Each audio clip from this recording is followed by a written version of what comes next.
महा excitement for Mahabharat special with Nilesh Oak sir. भगवान श्री कृष्ण और अर्जुन रफली सेम एज के, करेक्ट। आयु क्या रही होगी? भगवान कृष्ण का लाइफ टाइम 107 ईयर्स था। आप कह रहे हो कि महाभारत के वक्त वो 70 साल के होंगे? 72। वाह। सबसे ज्यादा विक्ट्री पांडवों के साइड से भीम ने की है। कर्ण को 17 बार हराया है। तो फिर मारा क्यों नहीं?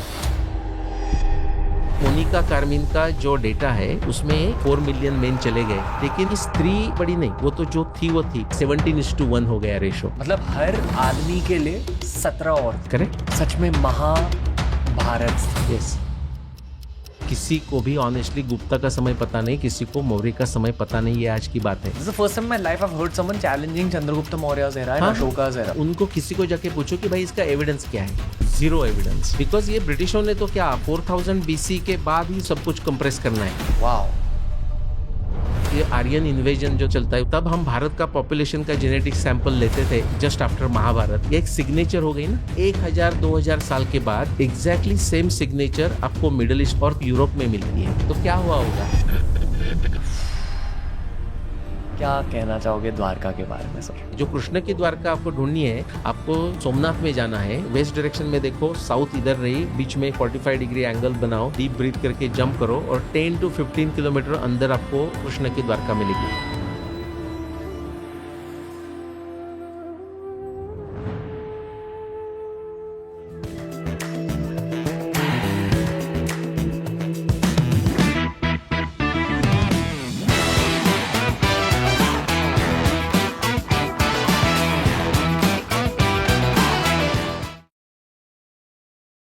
महा excitement for Mahabharat special with Nilesh Oak sir. नमस्कार। नमस्कार। कैसे हो सर? बहुत ही बढ़िया। ओके। पिछले पॉडकास्ट में जिस पर्सपेक्टिव से आप डेट्स को प्रिडिक्ट कर पाते हो, दोनों महाभारत और रामायण के डेट्स, वो सारे बेसिक्स समझाए थे, इसलिए इस एपिसोड में बेसिक्स को टच नहीं करेंगे। बट पॉडकास्ट की शुरुआत में ना मैं एक चीज़ दोहराना चाहूँगा।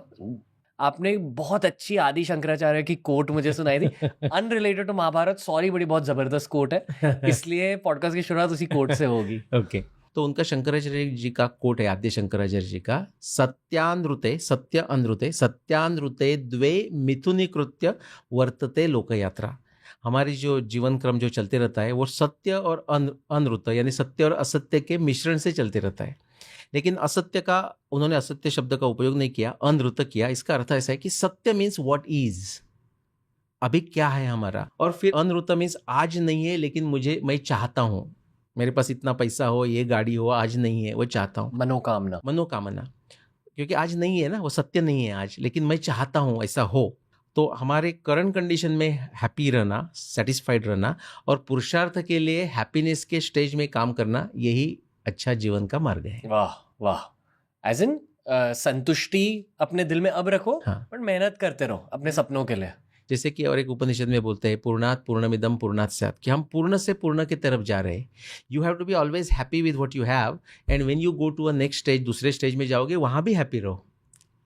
तो पूर्ण से पूर्ण, जैसे कि बच्चे का जन्म होता है तो ऐसा नहीं होता कि जब जन्म हुआ तो उसको एक हाथ, एक पाँव और एक आँख है, और दूसरे साल में दूसरा आँख और दूसरा पाँव आ गया, ऐसा नहीं होता। वो छोटा है लेकिन पूर्ण है। 2 साल के बाद बड़ा होता है, वो पूर्ण है। वैसा ही हम जीवन हमारा करना चाहिए। महाभारत को लेकर इतने सारे सवाल है। Now it's time to begin. कुछ महीनों पहले मैंने ChatGPT के साथ एक एक्सरसाइज करी थी कि महाभारत के बाद भी बहुत सारे कथाओं में ना जन्मेजय, ये अर्जुन के ग्रेट ग्रैंडसन, अर्जुन, अभिमन्यु, परीक्षित और जन्मेजय ग्रेट ग्रैंडसन। और मेरे ख्याल से जन्मेजय की भी एक कहानी है related to snakes, if I am not mistaken. हाँ, वहां से प्रारंभ करते हैं। Okay, go ahead. तो महाभारत युद्ध हो गया। उस युद्ध होने के बाद ही इमीडिएटली परीक्षित का एक कुछ 4 महीने में जन्म हुआ है। तो महाभारत के समय का ही परीक्षित का जन्म है। और फिर परीक्षित ने क्या किया, तो अभी थोड़ा बैकग्राउंड स्टोरी में, कि पांडवों ने अपना जो कैपिटल इंद्रप्रस्थ में सेटल किया था, वो कैसा किया था?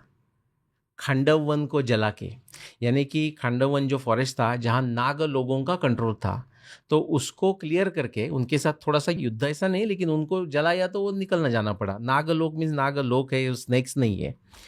तो वो उनका एक एंगर था कुरु वंश के बारे में या पांडवों के वंश के बारे में, लेकिन वो कुछ कर नहीं सकते थे क्योंकि पांडव तो बहुत प्रबल थे। तो पांडवों के जाने के बाद 36 ईयर्स आफ्टर महाभारत वॉर तो परीक्षित राज्य पे आ गए। तो फिर वो जो नाग लोग हैं, तक्षक ने बोला कि अभी ये जो मुझे रिवेंज लेना है करके तक्षक ने परीक्षित को मारा। लोगों को तो ऐसा लगता है तक्षक यानी कि एक स्नेक आके बाइट किया वगैरह, बट ये ऐसा ही है ना कि जैसा अभी हमने पाकिस्तान पे अटैक किया तो इंडिया बिट पाकिस्तान, ऐसा बोलने जैसी वो बोलने की भाषा है, लोग लिटरली कभी कभी लेते हैं। तो तक्षक ने परीक्षित को मारा और उसका रिवेंज जन्मेजय ले रहे हैं।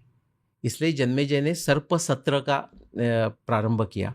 और इसलिए आप कभी लिटरल डायग्राम में देखोगे ना, पिक्चर निकाले हुए, तो ऐसा दिखेगा कि एक यज्ञ चल रहा है, अग्नि चल रहा है, उसमें स्वाहा हो रहा है और ऊपर से अलग अलग स्नेक्स आके गिर रहे हैं। तो एक्चुअली वो लिटरली मेटाफोर है। वो यज्ञ भी हमें समझना चाहिए कि जैसे हम कोई प्रोजेक्ट्स करते हैं तो प्रोजेक्ट्स मीन्स क्या है, वो इंफ्रास्ट्रक्चर प्रोजेक्ट्स है, वो रोड का प्रोजेक्ट्स हो या डैम बांधने का प्रोजेक्ट्स हो या कोई हाउसिंग बांधने का प्रोजेक्ट्स हो। तो यज्ञ मीन्स ऐसे इंफ्रास्ट्रक्चर प्रोजेक्ट्स रहते थे।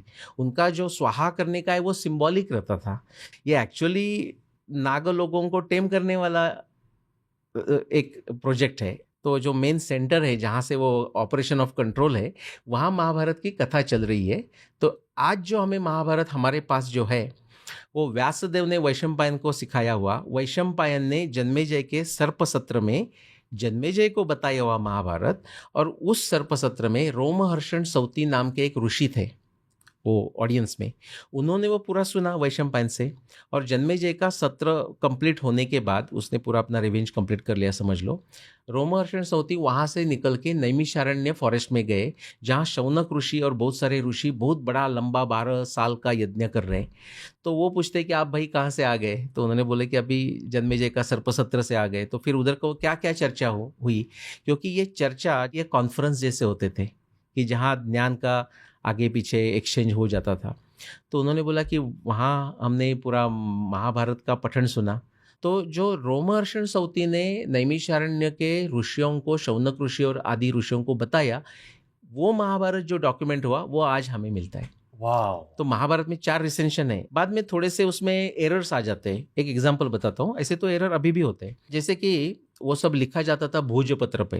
भोजपत्र का लाइफ रहता है मैक्सिमम 500 ईयर्स। इसका अर्थ ये है कि एवरी 300-400 ईयर्स उसको रिप्रोड्यूस करना पड़ेगा।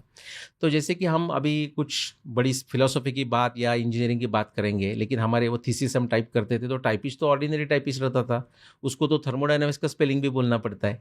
सिमिलरली व्हेन लोग लिखते हैं तो उनको संस्कृत का ज्ञान नहीं है या कोई पढ़ने को नहीं आ रहा है, और वो जो भोजपत्र पे इंक वगैरह होती है ना, वो थोड़ी उड़ जाती है। तो समझ लो, एक एग्जाम्पल बताता हूँ, this is a real example from Mahabharat. ये एस्ट्रोनॉमी का एक वर्णन है कि जो बुध ग्रह है वो एंगल में ऊपर आ रहे हैं, ऐसा वर्णन है। सोमस्य पुत्र अभ्युदय तिर्यक, अभ्युदय ऊपर आ रहे तिर्यक हो गए।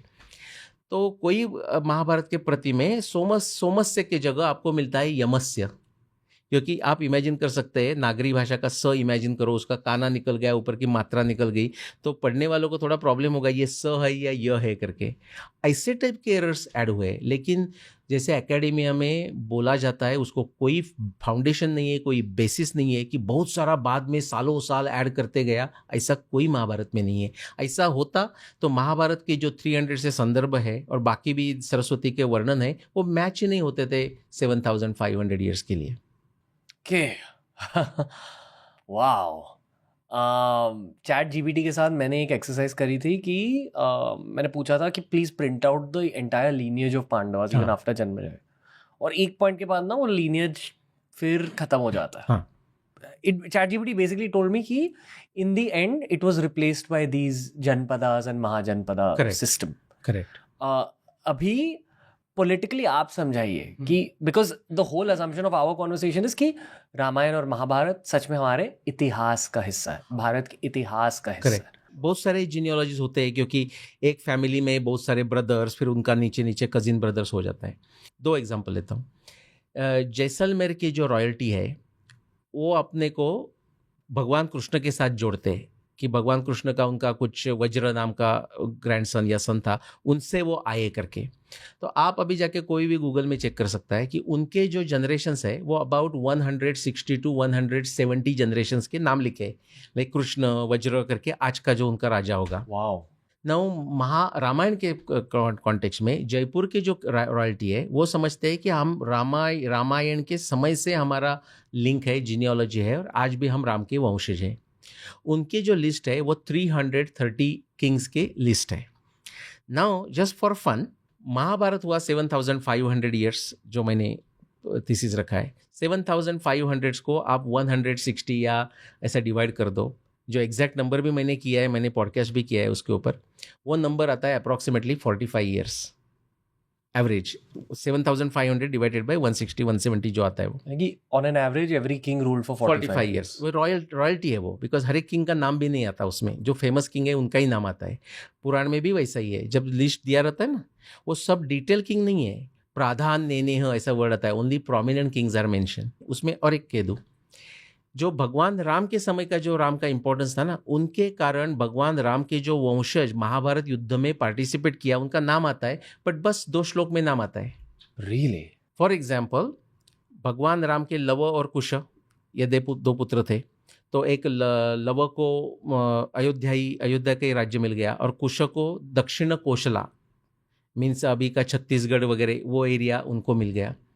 महाभारत हमें कहता है कि महाभारत युद्ध में अयोध्या का राजा दीर्घ यज्ञ, उन्होंने कौरवों के साइड से युद्ध में भाग लिया है, और जो कौशला है उसका राजा बृहदबल, उन्होंने भी कौरवों के साइड से पार्टिसिपेट किया, और वो अभिमन्यु और सात्यकी से मारे गए।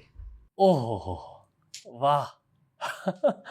28 generation by the way in between. हाँ, तो रॉयल जनरेशन इसलिए समझना जरूरी है। 7000 साल, 12,000 BC एंड 5561 BC, उसमें 7000 साल हो गए।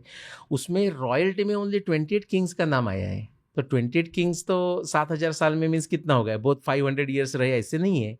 इंपॉर्टेंट लोगों का नाम दिया है। Okay okay. वैसे मेरे ख्याल से रामायण की स्टार्ट में एक और कहानी है which precedes the time of Dashrath. It's about King Bharat, who Bharat is named after. हाँ। हरिश्चंद्र के पुत्र जो भारत हो गए, पर भगवान राम के भाई भी भरत थे। जैन वंशावली में भी बाहुबली के भाई भारत थे। तो और बहुत सारे भारत और होके गए। तो हमें किससे नाम से वो भारत आया हम एकदम 100% कह नहीं सकते। लेकिन आपने हरिश्चंद्र भारत का बात लाई आपने, तो मैं उसमें और एक कहता हूँ कि ये जो सूर्यवंश है ना, इक्ष्वाकु वंश, वो बहुत पुराना है। एक मैत्रायणी आरण्यक या मैत्रायणी उपनिषद ऐसा ग्रंथ है। इक्ष्वाकु डायनेस्टी के राजा है, बृहद रथ करके उनका नाम था, और उन्होंने अपना मैत्रायणी उपनिषद में जो उनका वर्णन आता है उसमें ये हरिश्चंद्र वगैरह उनके पहले के हैं। और बृहद्रथ क्या कह रहे हैं, 2-4 बातें कह रहे हैं, मैं 3 बातें बताता हूँ। कि बोल रहे हैं जो आकाश में जो ब्राइट पोल स्टार है वो ढल रहा है, वहाँ से मूव हो रहा है। नाउ आप याद कीजिए 12000 BC में ब्रह्म राशि यानी कि वेगा एंड अगस्त्य पोल स्टार्स थे। 12000 में आप 26,000 ईयर ऐड कर दीजिए, 38,000 BC। तो 38,000 BC में again Brahma Rashi was a pole star. 26,000 years में वो रिपीट होगा ना। तो वो पोल स्टार ढल रहा है, मीन्स नाउ नो लॉन्गर वो अपनी जगह पे है पोल स्टार। तो 38,000 BC के बाद में की ये घटना हो सकती है। ये एक इम्पॉर्टेंट हुआ। दूसरा वो बात कहते हैं कि जो वसंत संपात यानी कि स्प्रिंग इक्विनॉक्स है वो मघा नक्षत्र में है, वो भी ध्यान रखिए थोड़ा टाइम के लिए। और तीसरी बात वो कहते हैं कि समुद्र उनके समय में सूख रहे हैं, यानी कि पानी की लेवल नीचे जा रही है। नाउ ये तीनों को हमें एकत्र लाना है, तो एक ही समय आता है, वो आता है 34,500 BC, यानी कि 36,000 years ago. Now 36,000 years ago Ikshvaku वंश है, और तब शुरू नहीं हुआ है, क्योंकि उनके पहले हरिश्चंद्र, सगर, नाभाग, दिलीप ऐसे और इक्ष्वाकु राजे होके गए। तो ये बहुत पुराना वंश है। और कितना पुराना वंश है उसका इनडायरेक्टली हमें वाल्मीकि रामायण में भी उत्तर मिलता है।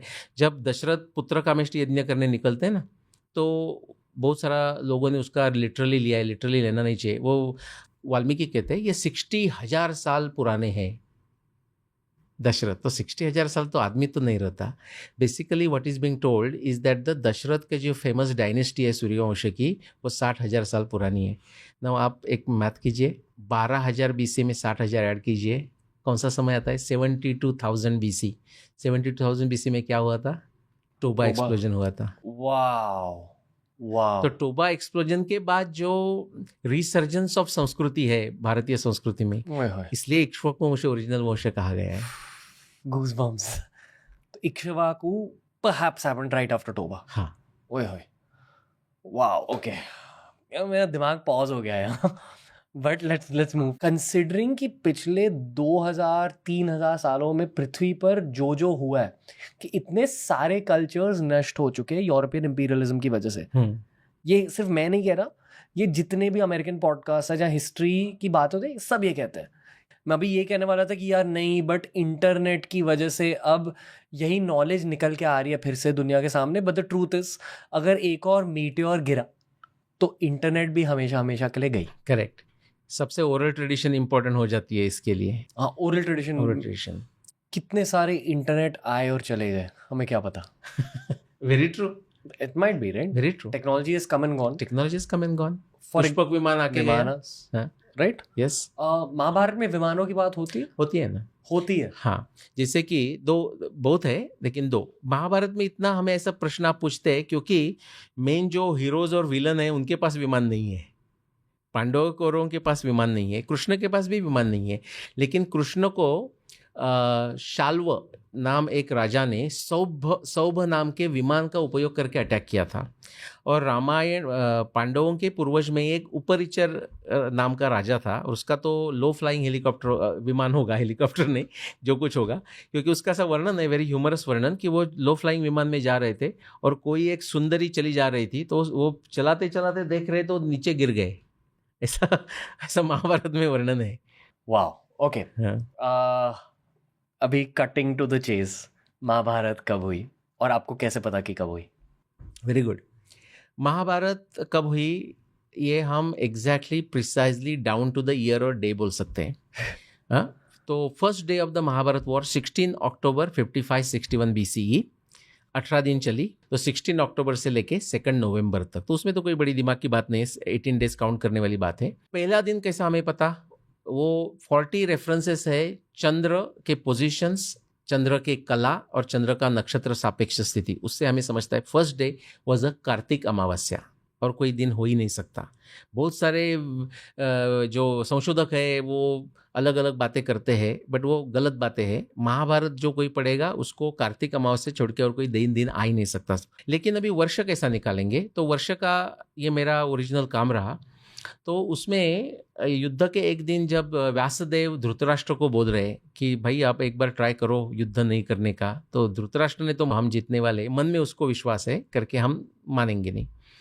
तो व्यास कहते हैं ठीक है, तो बोलते काल का महिमा होगा ही, सब हम नष्ट होने वाले, लेकिन तू चिंता मत कर, ये जो हमारा कुरु वंश का जो इतिहास है, क्योंकि व्यास के ही वो संतान है, कुरु वंश का जो इतिहास है उसको मैं अमर करूँगा, मैं लिखूँगा. और ये युद्ध होने वाला है करके व्यास को पहले से पता है. एक साल से पहले वो निरीक्षण कर रहे हैं, आकाश की निरीक्षण कर रहे हैं, भूमि की निरीक्षण कर रहे हैं. तो उसमें धृतराष्ट्र को बहुत सारी वो बातें बताते हैं. जैसे एग्जाम्पल करके आपको बता रहा हूँ, प्राजापत्यम च नक्षत्र ग्रह तीक्ष्ण महाद्युति शनैश्चर पीड़ेति पीड़यन प्राणिकोधिकम. शनि ये ग्रह प्राजापति के नक्षत्र यानी कि रोहिणी को पीड़ा दे रहा है. संवत्सर स्थायिनंचो ग्रहो प्रज्वलितो उभो विशाखयो समीपस्थो बृहस्पति शनैश्चरो. बृहस्पति यानी शनि यानी कि जुपिटर एंड सैटर्न, ये विशाखा नक्षत्र के नज़दीक में आके एक साल तक ब्राइट होके खड़े हुए हैं. लेकिन उसमें एक रेफरेंस था, वो लॉन्ग टर्म जो पृथ्वी का हम अक्ष जो कह रहे हैं ना 26,000 ईयर का मोशन, उसके कारण ही पॉसिबल होता है. वो उन्होंने लिखा है कि जो आकाश के जो सप्तर्षि यानी कि उर्सा मेजर बोलते हैं, या सप्तर्षि के 7 तारे, 4 तारे और 3 टेल, उसमें जो वशिष्ठ है उसके नज़दीक जो छोटा अरुंधति करके तारिका रहती है, तो वो कह रहे हैं कि दैट अरुंधति वशिष्ठ के आगे चल रही है. अभी ये बिग डील इसलिए है कि आज हम सोचेंगे तो वशिष्ठ आगे चल रहे हैं. आप एस्ट्रोनॉमी का उपयोग करके पीछे चले जाएंगे 1000, 2000, 3000, 4000, 5000, 6000 साल, तो भी वशिष्ठ आगे चल रहे हैं. ना ये इसलिए इंपॉर्टेंट हुआ, व्यास कह रहे हैं महाभारत के समय अरुंधति आगे चल रही है. इसका अर्थ लास्ट 6000 ईयर्स में महाभारत हो ही नहीं सकता। लेकिन प्रश्न ऐसा आता है कि क्या ऐसा कोई समय था कि जब अरुंधति वशिष्ठ के आगे चलती दिखी होगी? तो मैं बोला कि लेट्स अज्यूम व्यास ने जो बोला वो वैसे जैसा कि वैसा सच है, तो क्या हम फाइंड आउट कर सकते हैं कि अरुंधति वशिष्ठ के आगे गई, और गई तो कब गई? ये मैं 1994 में संशोधन प्रारंभ किया। तब मेरा मास्टर्स कंप्लीट हो रहा था और 15 दिन मेरे पास थे। तो मतलब 15 दिन का बहुत समय है, इसमें मैं ये प्रॉब्लम सॉल्व कर दूंगा। प्रॉब्लम सॉल्व किया, लेकिन 15 दिन में नहीं किया, उसके लिए 15 साल लगे। सो 1994 से लेके 2009, एंड एक्चुअली आई फाउंड कि ऐसा एक समय पहले है 10,000 BC से लेके 4500 BC तक, अप्रॉक्सीमेटली 5000 साल का समय। उसमें हम पृथ्वी से देखते होंगे जैसे व्यास जी ने देखा और अर्जुन कृष्ण ने देखा होगा, तो आपको अरुंधति वशिष्ठ के आगे जाते हुए दिखेगी for that period of 5000 period. तो इसके कारण ही वो हुआ है रिलेटिव मोशन, क्योंकि ये बदला तो क्या होता है, ध्रुव की पोजीशन बदल जाती है। तो ध्रुव की पोजीशन बदली तो बाकी सब स्टार्स क्या करते हैं, वो पोजीशंस के रोटेट करते हैं ना, तो उनका रिलेटिव पोजीशन बदल जाता है। उसके कारण अरुंधति वो 5000 साल में वशिष्ठ के आगे जाते दिखती है। एक मिनट सर, 15 साल क्यों लगे आपको? हाँ देखो, एक गैलीलियो का उत्तम कोट है। गैलीलियो बोलते हैं, once somebody makes a discovery, everybody understands it, but the point is to make a discovery. तो पहले मैंने सोचा कि चलो अभी राइट नाउ कहाँ है, अरुंधति वशिष्ठ के उत्तर दिशा में है, ठीक है, और वशिष्ठ ये अरुंधति के पश्चिम में है करके, वो जब आते हैं तो पहले वशिष्ठ आते हैं, बाद में अरुंधति आती है। तो मैंने सोचा अच्छा आगे जाना मीन्स क्या हो सकता है, एक तो ऐसा आगे गए करके हो सकता है, दूसरा क्या हो सकता है, ऐसा आगे गए करके हो सकता है। तो वो मैंने कैलकुलेशंस किए, तो उसमें दोनों में कुछ उत्तर नहीं आ रहा है। कभी कुछ भी करो तो अरुंधति वशिष्ठ के आगे जा नहीं रहे, ऐसा। फिर ऐसा जो किया उसमें वशिष्ठ अरुंधति वशिष्ठ के आगे जा सकती है, लेकिन वो इतना स्लो प्रोसेस, 20,000 ईयर्स पीछे गया मैं, इतना तो महाभारत जाने की जरूरत नहीं, नंबर 1। और वो इतना स्लो जा रहा है कि आप ऐसा बोल नहीं सकते कि भाई ये साल में आगे गया, ऐसा पॉसिबल नहीं है करके मैंने छोड़ दिया।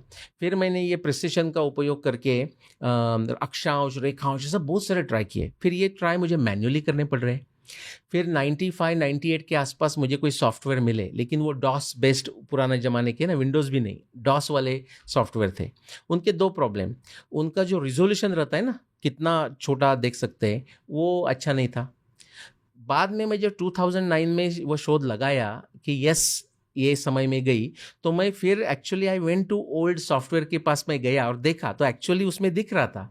लेकिन क्या हो रहा था कि समझ लो ये एक एक्सिस है, उसके नीचे जाना चाहिए वो ग्राफ, तो रिजोल्यूशन के कारण नीचे ही नहीं जा रहा था, क्योंकि उसका रिजोल्यूशन पुअर है। उसके कारण मुझे 15 साल लगे। वुड यू से कि एआई की वजह से आपकी पढ़ाई बहुत झट से हो रही है अब?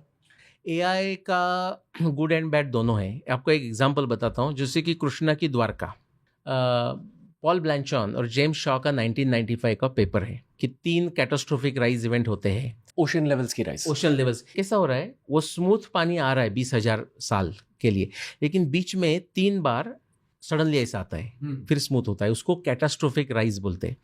तो CRE1 रावणास Lanka, CRE2 Plato's Atlantis, और CRE3 ये हो गया कृष्णस द्वारका।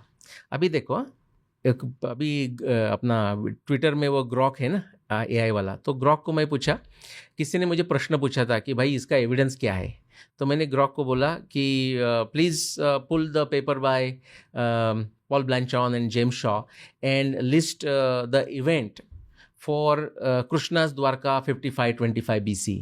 तो उसमें तो डेटा में है।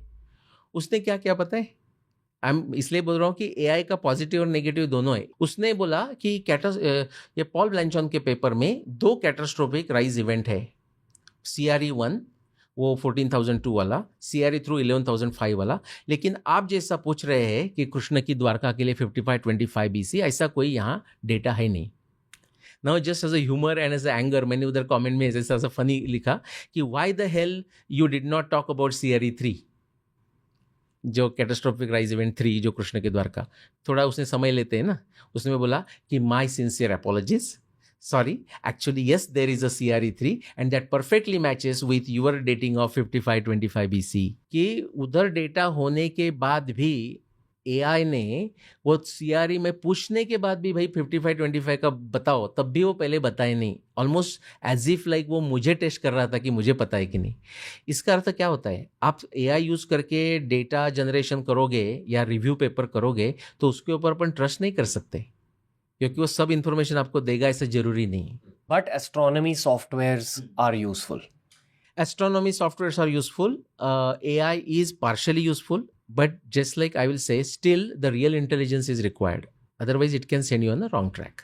एज अ रिसर्चर अभी रामायण और महाभारत के अलावा आप किन चीज़ों पर रिसर्च कर रहे हो? मैं हाँ, जैसे कि मैंने आयुर्वेद में किया सुश्रुत का समय।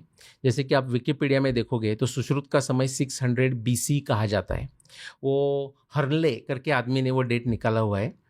हर्नले was a great guy, but उसने जो मेथड यूज़ किया वो एब्सोल्युटली अनसाइंटिफिक, इलॉजिकल, वो रॉन्ग है।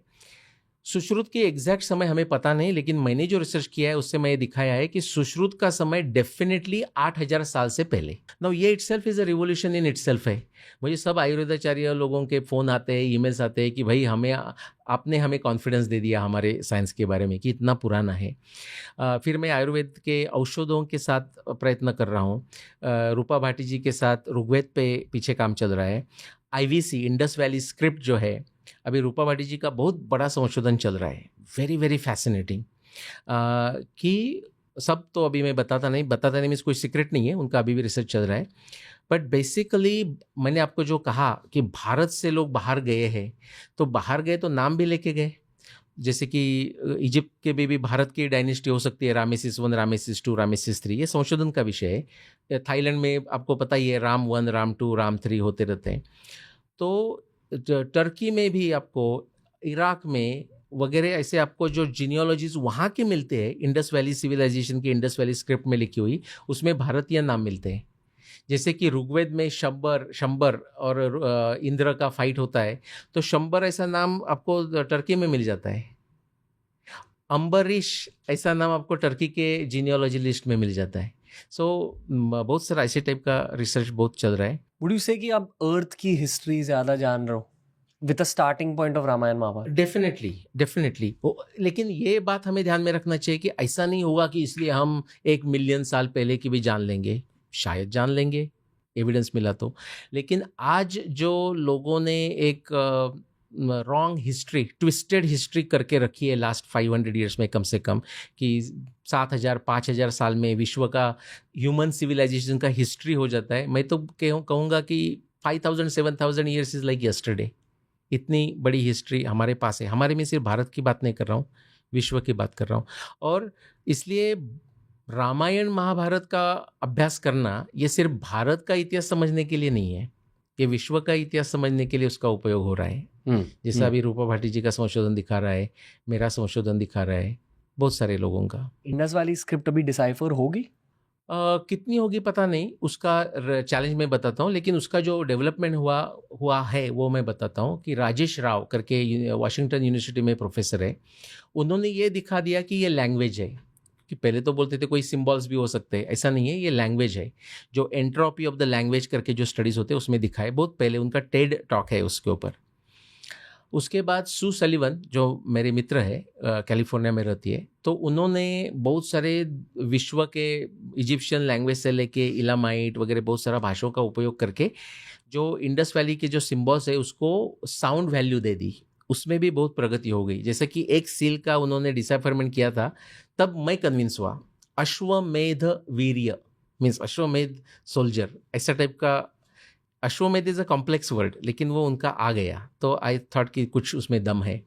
बाद में अभी जो यज्ञ देवम जिनका नाम है दीपक राव, उन्होंने और एक आगे लेके गए हैं, और मुझे लगता है कि रूपा भाटी और उसको आगे लेके जा रही है। तो सब मिलेगा कि नहीं पता नहीं। उसका कारण, मुख्य कारण ये है कि जो इंडस वैली के जो 6000 to 8000 जो सील्स है ना, वो लंबा है ही नहीं। लेक्चर्स मीन्स लंबा सबसे सील में 10 कैरेक्टर्स है, जो धोलावीरा में मिला। मैं भी 3 दिन पहले धोलावीरा में था। तो जो सू सलीवन ने उसका जो डिसाइफरमेंट किया है वो ऐसा है, अशुराज of Rangpur. So that is the Asuras, like Iraqis, maybe Iraqi Sumerians of Rangpur, like उनका इधर वेयर हाउस था धोलावीरा में, ऐसा करके। Wow, like a clan from that period. Oh my God. और बिजनेसमैन, जैसा अभी अडानीज वेयर हाउस ऐसा होगा ना, कहाँ ऐसे टाइप का. Okay. See, sometimes I don't know कि why some things flash in my head. Maybe it's the energy of that entity which wants to be spoken about. But बहुत ही मशहूर ऑब्जेक्ट है, हिस्टोरिकल ऑब्जेक्ट है, ये London के museum of history में पाई जाती है. इसका नाम है रोजेटा स्टोन. हाँ, रोजेटा स्टोन की वजह से इजिप्शियन स्क्रिप्ट डिसाइफर हुई थी. करेक्ट. बिकॉज मेरे ख्याल से रोजेटा स्टोन अलेक्जेंडर के टाइम में क्राफ्ट किया गया था, और वहाँ अलेक्जेंडर की ग्रीक में एक साइड में, हाँ, और दूसरी साइड में इजिप्शियन स्क्रिप्ट. करेक्ट, तो वो दोनों को कंपेयर करके इन्होंने इजिप्शियन स्क्रिप्ट को डिसाइफर किया. Yes. Unfortunately we don't have an equivalent of Indus valley. Correct. But I think widely अभी एक बिलीफ निकली है कि जो मॉडर्न डे तमिल स्क्रिप्ट है, आई बिलीव तमिल की एंसेस्टर लैंग्वेज प्राकृत है. सबकी प्राकृत है, हमारी सबकी प्राकृत है. फिर तमिल में ब्राह्मी मिलता है. सो ये तमिल क्या हुआ, तमिल लोगों ने, तमिल का भी संबंध है आईवीसी के साथ. आईवीसी ड्राई होने के बाद तमिलनाडु में लोग गए, ब्राह्मी के साथ मिलता है आपको, नंदी नागरी मिलती है तमिलनाडु में. लेकिन वो एक थोड़ा तमिल शॉविनिज्म वगैरह है ना, इसलिए उनको लगता है कि भाई आईवीसी को हम ही क्लेम करें. ये बीच में हुआ, इरावतन महादेवन वगैरह रिसर्चर्स के समय में वो हुआ. फिनलैंड के आस्को पार्पोला करके एक थे, उन्होंने भी वो डिवाइड इंडिया चक्कर में उसको कर दिया कि हाँ ये आईवीसी तमिल है करके.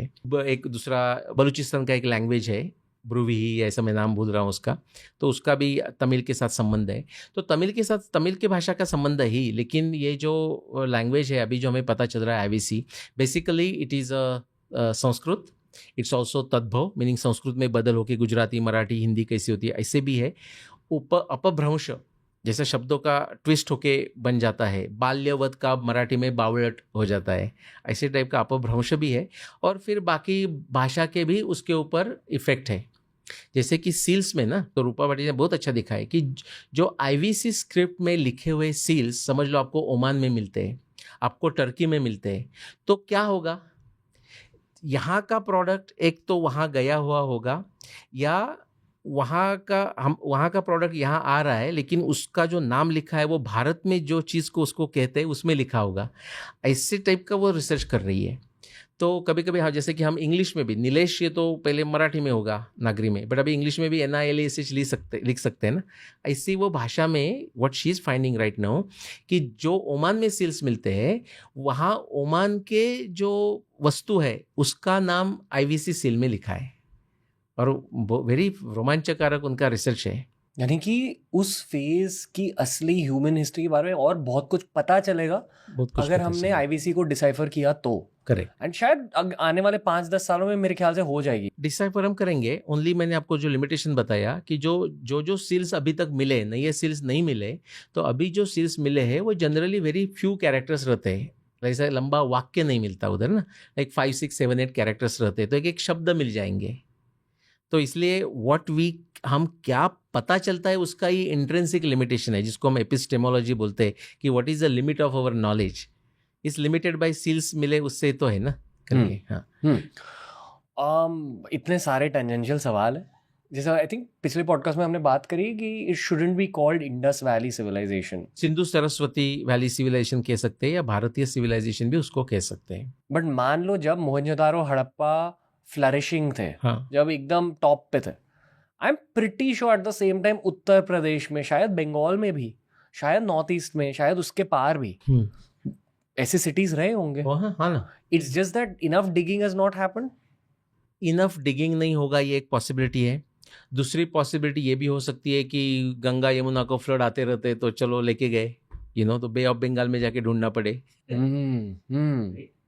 Okay, so but perhaps that civilization was not limited to that geography. Not at all. Actually, if you take the geographical area na, even within India, I mean Pakistan, Balochistan और India का, तो all historical civilization में it is the largest area. Okay. एक और सवाल है. जैसे हम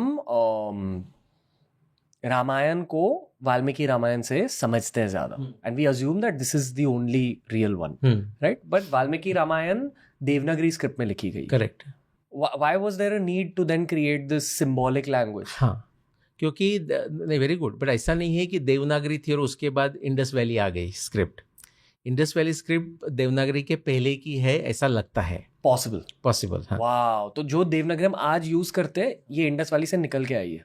इंडस वैली के बाद में, ब्राह्मी के बाद, बीच में ब्राह्मी है, बीच में नंदी नागरी भी है कि जहाँ लाइन नहीं होती थी, समझ लो ऊपर नंदी नागरी भी। हमें मोड़ी, महाराष्ट्र में आपको मोड़ी मिलेगी तो, और उसके कारण भी अलग अलग थे।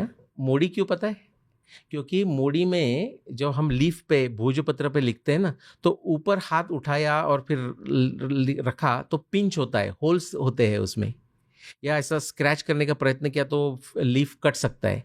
इसलिए मोड़ी कैसा है कि आप एक बार शुरू किया तो स्टेटमेंट कंप्लीट होने तक आप उठाते ही नहीं। कर्सिव जैसा, तो मोड़ी कर्सिव जैसा है। तो बहुत सारे बीच में भाषा होके गए। जैसे कि देखो, हमें सेपरेट क्या करना है, आप तो देवनागरी कह रहे, सेपरेट हमें भाषा और स्क्रिप्ट, ये दोनों बातें सेपरेट करनी है। क्योंकि आईवीसी में जो लिखा हुआ है वो संस्कृत भी है। अश्वमेध वीर्य, तो अभी अश्वमेध वीर्य तो संस्कृति शब्द है ना, तो वो लिख सकते हैं ना। उनका जो है वो लोगोमॉर्फिक है। लोगोमॉर्फिक यानी कि एक चाइनीज जैसा थोड़ा सा, एक सिंबल को एक उच्चार दिया है, ह, यमा, सा, लाइक दैट, जैसे चाइनीज को होता है, और वो कंबाइन होके लाइक यन, दाओ, और वो कंबाइन करके शब्द बनाते हैं, तो लोगोमॉर्फिक कहते हैं उसको। तो ऐसा लगता है कि वो भाषा लोगोमॉर्फिक है आईवीसी। जैसे I mean for better understanding you could say कि आजकल जैसे हम स्माइलीज ज़्यादा यूज़ कर रहे हैं, कहते हैं कि जैसे जैसे जनरेशन आगे बढ़ रहे हैं, smileys are becoming more and more normalized. Correct. Like I am sure जब आपने इंटरनेट यूज करना स्टार्ट किया था 90s में, you didn't use smileys. Correct. But someone your age in 2025 is using a lot of smileys. I am using lots of them. In fact मेरे जो friends हैं ना, तो मुझे एक जो मेरी मानस भगिनी है, वो मुझे बोलती है कि इमोजी दादा। तो कुछ बोला तो भी मैं थम्स अप देता हूँ, नमस्कार करता हूँ, स्माइल करता हूँ और कुछ कर लिखता ही नहीं। Return of symbolism in human script. Yes, I am just trying to expand understanding your. तो बेसिकली जो आपने कहा कि स्क्रिप्ट और भाषा दोनों में फर्क है और वो करना चाहिए। सो फॉर एग्जाम्पल मुंह बोली संस्कृत, हाँ, तभी भी वैसी शायद होगी। यस, बट जिस तरह से हम संस्कृत आज रिप्रेजेंट करते हैं, ये एक ज्यादा रिफाइंड वर्जन है। ये ज्यादा पता नहीं हमें, वो भी पता नहीं हमें, क्योंकि भाषा से स्क्रिप्ट में लिखना, तो स्क्रिप्ट इज भारतीय संस्कृति में, तो भारतीय सनातन में तो लिखना ये इन्फीरियर समझा गया है। इसलिए कि मराठी में आपको मैं बता सकता हूँ कि ज या ज, तो लिखना तो जैसा कि वैसा ही है, लेकिन डिपेंडिंग ऑन द कॉन्टेक्स्ट, राजा या राजा, डिपेंडिंग ऑन द कॉन्टेक्स्ट आप उसको ज या ज बोल सकते हैं। तो एक बार लिखने के बाद पढ़ने वाले को पता नहीं मुझे ज बोलना है या ज बोलना है। ऑन दी अदर हैंड, मैं गुरु शिष्य में हम कर रहे हैं, तो हम ओरल ट्रेडिशन में बता रहे, तो आपने ज बोला और मैं आपको सिखा रहा हूँ, तो मैं बोलूँगा नहीं नहीं नहीं ज। इसलिए वो जो इसलिए हमारा पहले हम इसको, जिसको ज़्यादा नॉलेजेबल है उसको, हमारा संस्कृत में शब्द क्या है पता है? बहुश्रुत। जिसने ज़्यादा सुना है, वाह, ज़्यादा पढ़ा नहीं, बहुश्रुत। क्योंकि श्रुत सुनने का was consider the purest compare to writing. So इस पूरे सेक्शन का सार ये है कि oral communication is better than written communication. Oral communication better than written communication, especially अगर आप लॉन्ग टर्म हिस्ट्री के पर्सपेक्टिव से इतिहास को जानने की कोशिश करेंगे तो। और उस वजह से जो महाभारत रामायण की कथा है, that is history encapsulated in oral tradition. Correct. यानी कि ये सो कॉल्ड कहानियां एक्चुअली इतिहास है, ये सब हुआ। और अब हम इन्हीं ऐतिहासिक कहानियों को लिखने की कोशिश कर रहे हैं। हाँ, जो हम यहाँ भी कर रहे हैं, this is also moving forward of history. और तब भी होता था, जैसा महाभारत में वर्णन आता है कि कोई लोग उसको पूरा बाय हार्ट कर देते, पाठांतर कर देते, कोई लोग लिख के उसके कॉपीज लोगों को बांटते हैं। जैसा सब स्तोत्रों के बारे में भी होता है ना, अष्टभ्य ब्राह्मणा यस्य लिखित्वाय समर्पयत। आप ये स्तोत्र पाठ करने के बाद कम से कम 8 बार लिख के 8 ब्राह्मण को भेंट दे दो, तो दैट वे वो प्रिजर्व हो जाएगा। लेकिन लिखने का वाज ऑलवेज कंसिडर इन्फीरियर। इसलिए ऋग्वेद वगैरह की जो परंपरा है वो ऐसा हाथ वारे करके ध्यान रखने का और गुरु से शिष्य को ही करने का, तो that way purity is maintain, ऐसा उनका विश्वास था। On a more esoteric level in सारे ग्रंथों की खुद की एनर्जी होती है। आई एम श्योर कि ओरल हिस्ट्री जब आप पास ऑन करते हो वो एनर्जी भी पास ऑन होती है। Exactly. Like I don't think Rupa Bhati ma'am ने पब्लिकली कहा है, बट उनके साथ ऑफलाइन एक डिस्कशन मेरी हुई थी जहाँ उन्होंने कहा कि 30 सालों की पढ़ाई के बाद ऑफ द ऋग्वेद, 30 सालों के लिए उन्होंने ऋग्वेद पर रिसर्च करा. Correct. At this point she almost feels like that book is like a father figure. एकदम सही. वो आपसे बात करने लगते हैं, मीन्स बिना बात करके बुक बात करने लगते हैं. ऐसा मुझे रामायण महाभारत के साथ भी ऐसा फील होता है. और तब भी ये बात है कि हमें लगता है अभी समझने लगा, और 10 साल जाते हैं तो तब हम पीछे देखते हैं तो लगता है कि तब मुझे लग रहा था समझने लगा. भाई वो तो तब तो कुछ भी नहीं समझा. So they start talking to you, they have their method of madness, how हर एक ग्रंथ को कहना है.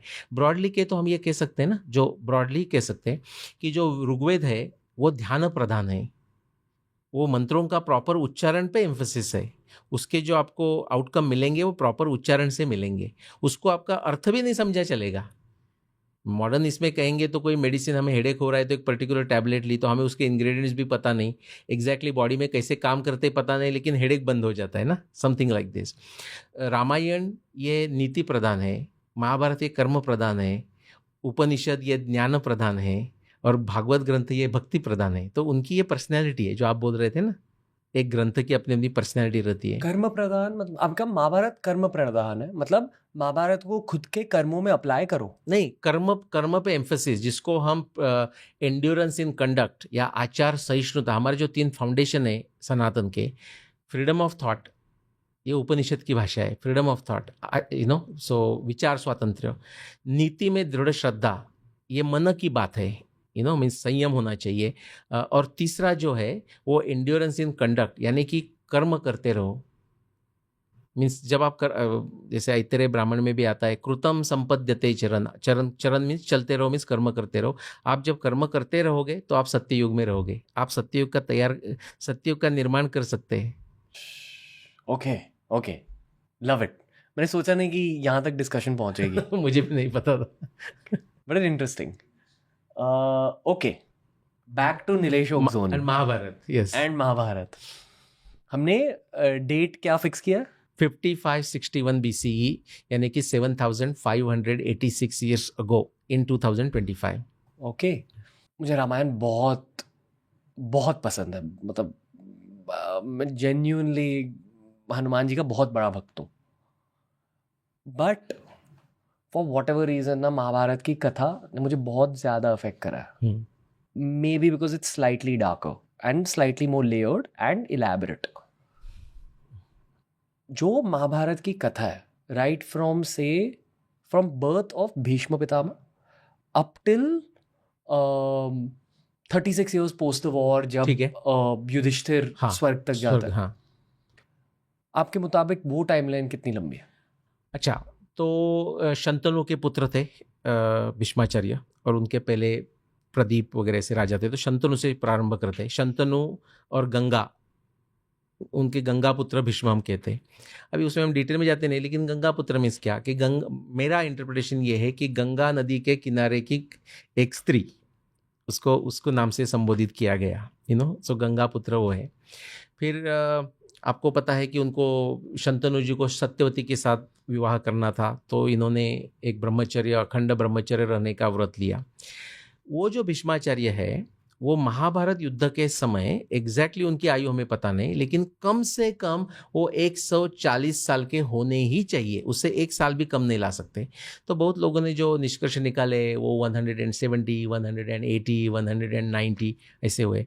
तो वो 200 ईयर्स की बात चल रही है युद्ध तक अप्रॉक्सीमेटली, भीष्माचार्य का आयु, और उसके बाद 36 ईयर. तो हम ये शंतनु के भीष्माचार्य का जन्म से लेके युधिष्ठिर का स्वर्गारोहण पर्व एग्जैक्टली सेम टाइम एज भगवान कृष्ण का द्वारका का नष्ट होना, तो एक 200 ईयर्स की हम बात कर रहे हैं. मतलब महाभारत की कहानी 200 साल लंबी कहानी है.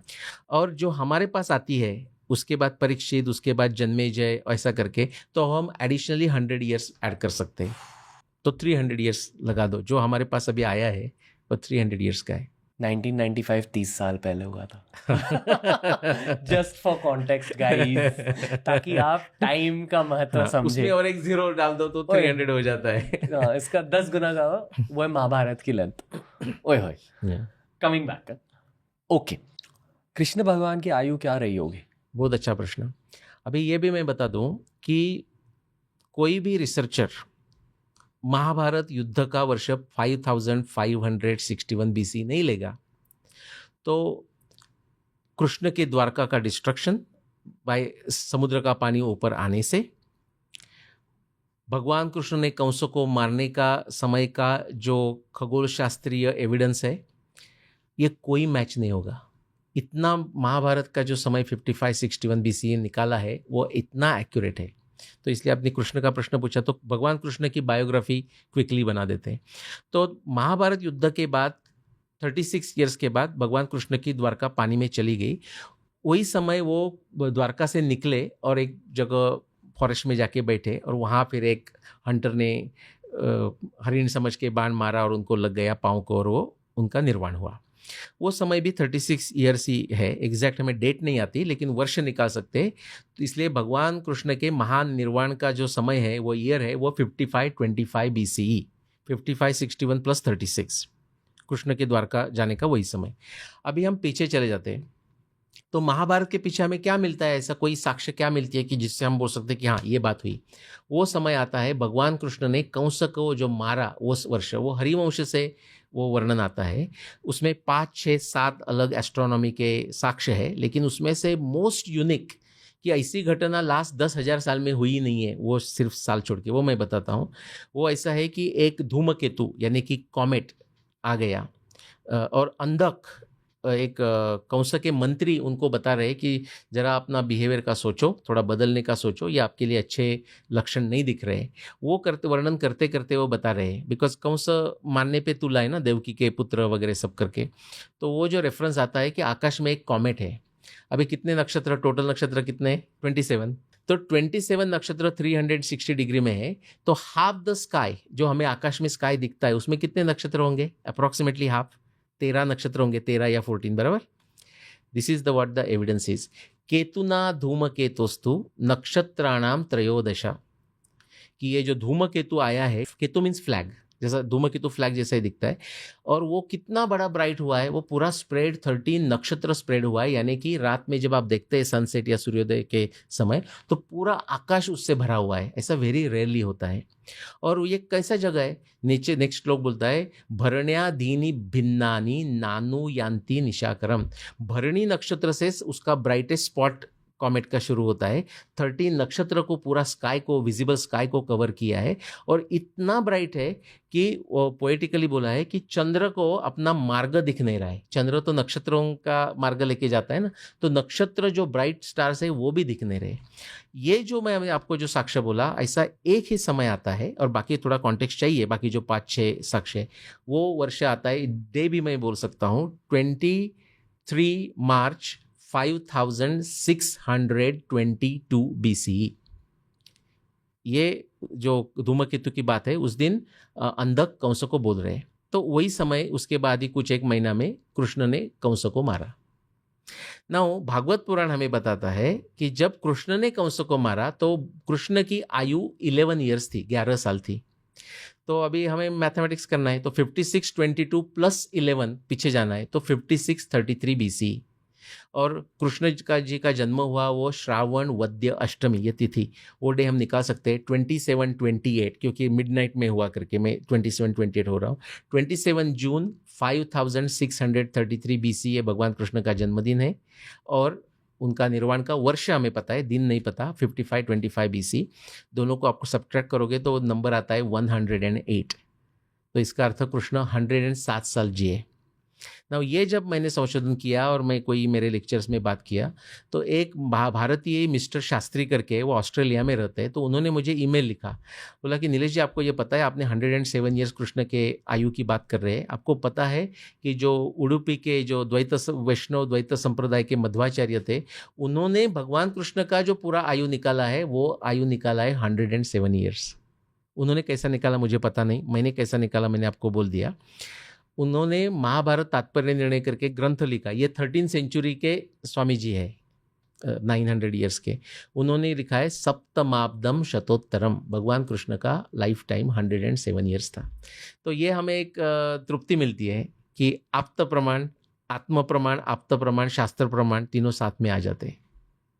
ऑडियंस के लिए एक छोटी सी रिक्वेस्ट है कि ये जो दीप हमने सामने रखा है प्लीज बताइए। जस्ट हल्के से रिवाइंड करके देखिए कि क्या क्या हुआ है अभी पिछले 2-3 मिनटों में। I think only you and me have like notice really, but और ये मैं इसलिए कह रहा हूँ क्योंकि बहुत सारे स्पिरिचुअलिस्ट आए हैं शो पर हाल ही में, उन सारों ने कहा कि जब भगवान को खुद की प्रेजेंस फील करानी है, दीपों के थ्रू अक्सर फील करा। हाँ, अब अग्निहोत्र जब करते हो तो भी आपको उसमें शेप्स दिखते हैं।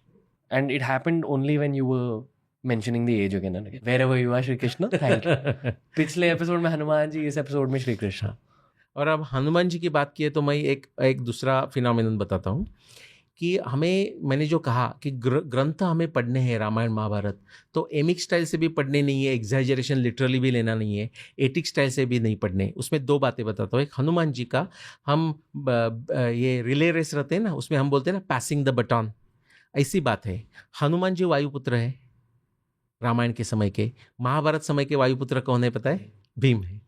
तो एक जो वन पर्व में कथा आती है कि भीम वहाँ जाते हैं एक वो ब्लू लोटस लाने के लिए द्रौपदी के लिए।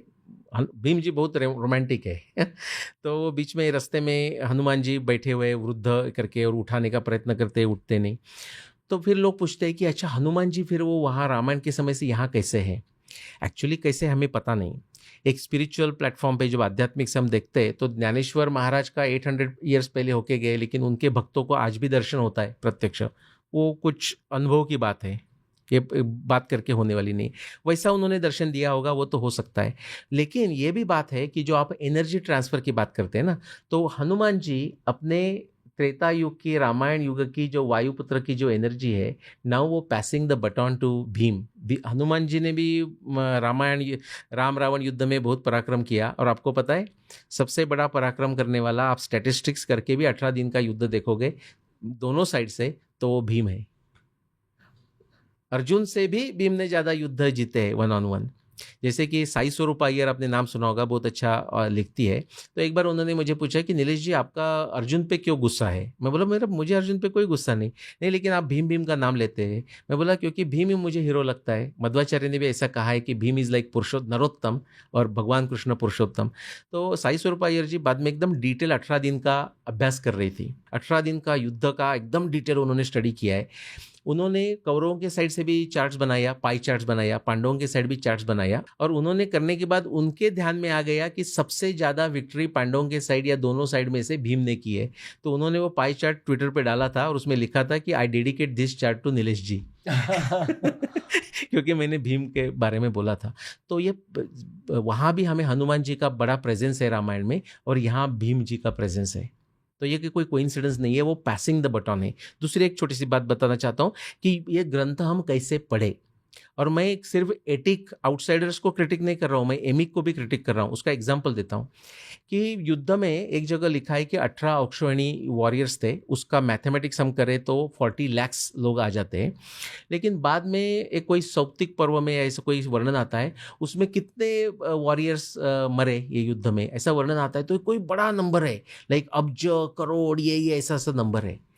नाउ हमारे जो लोग हैं, हमारे साइड के जो लोग हैं, side in the sense emic internal, वो लिटरली मानते हैं कि भाई ये भी नंबर भी करेक्ट है। उसमें विवेक बुद्धि नहीं है, क्योंकि हमारे पास बहुत सारे एस्टिमेट्स हैं नंबर्स के।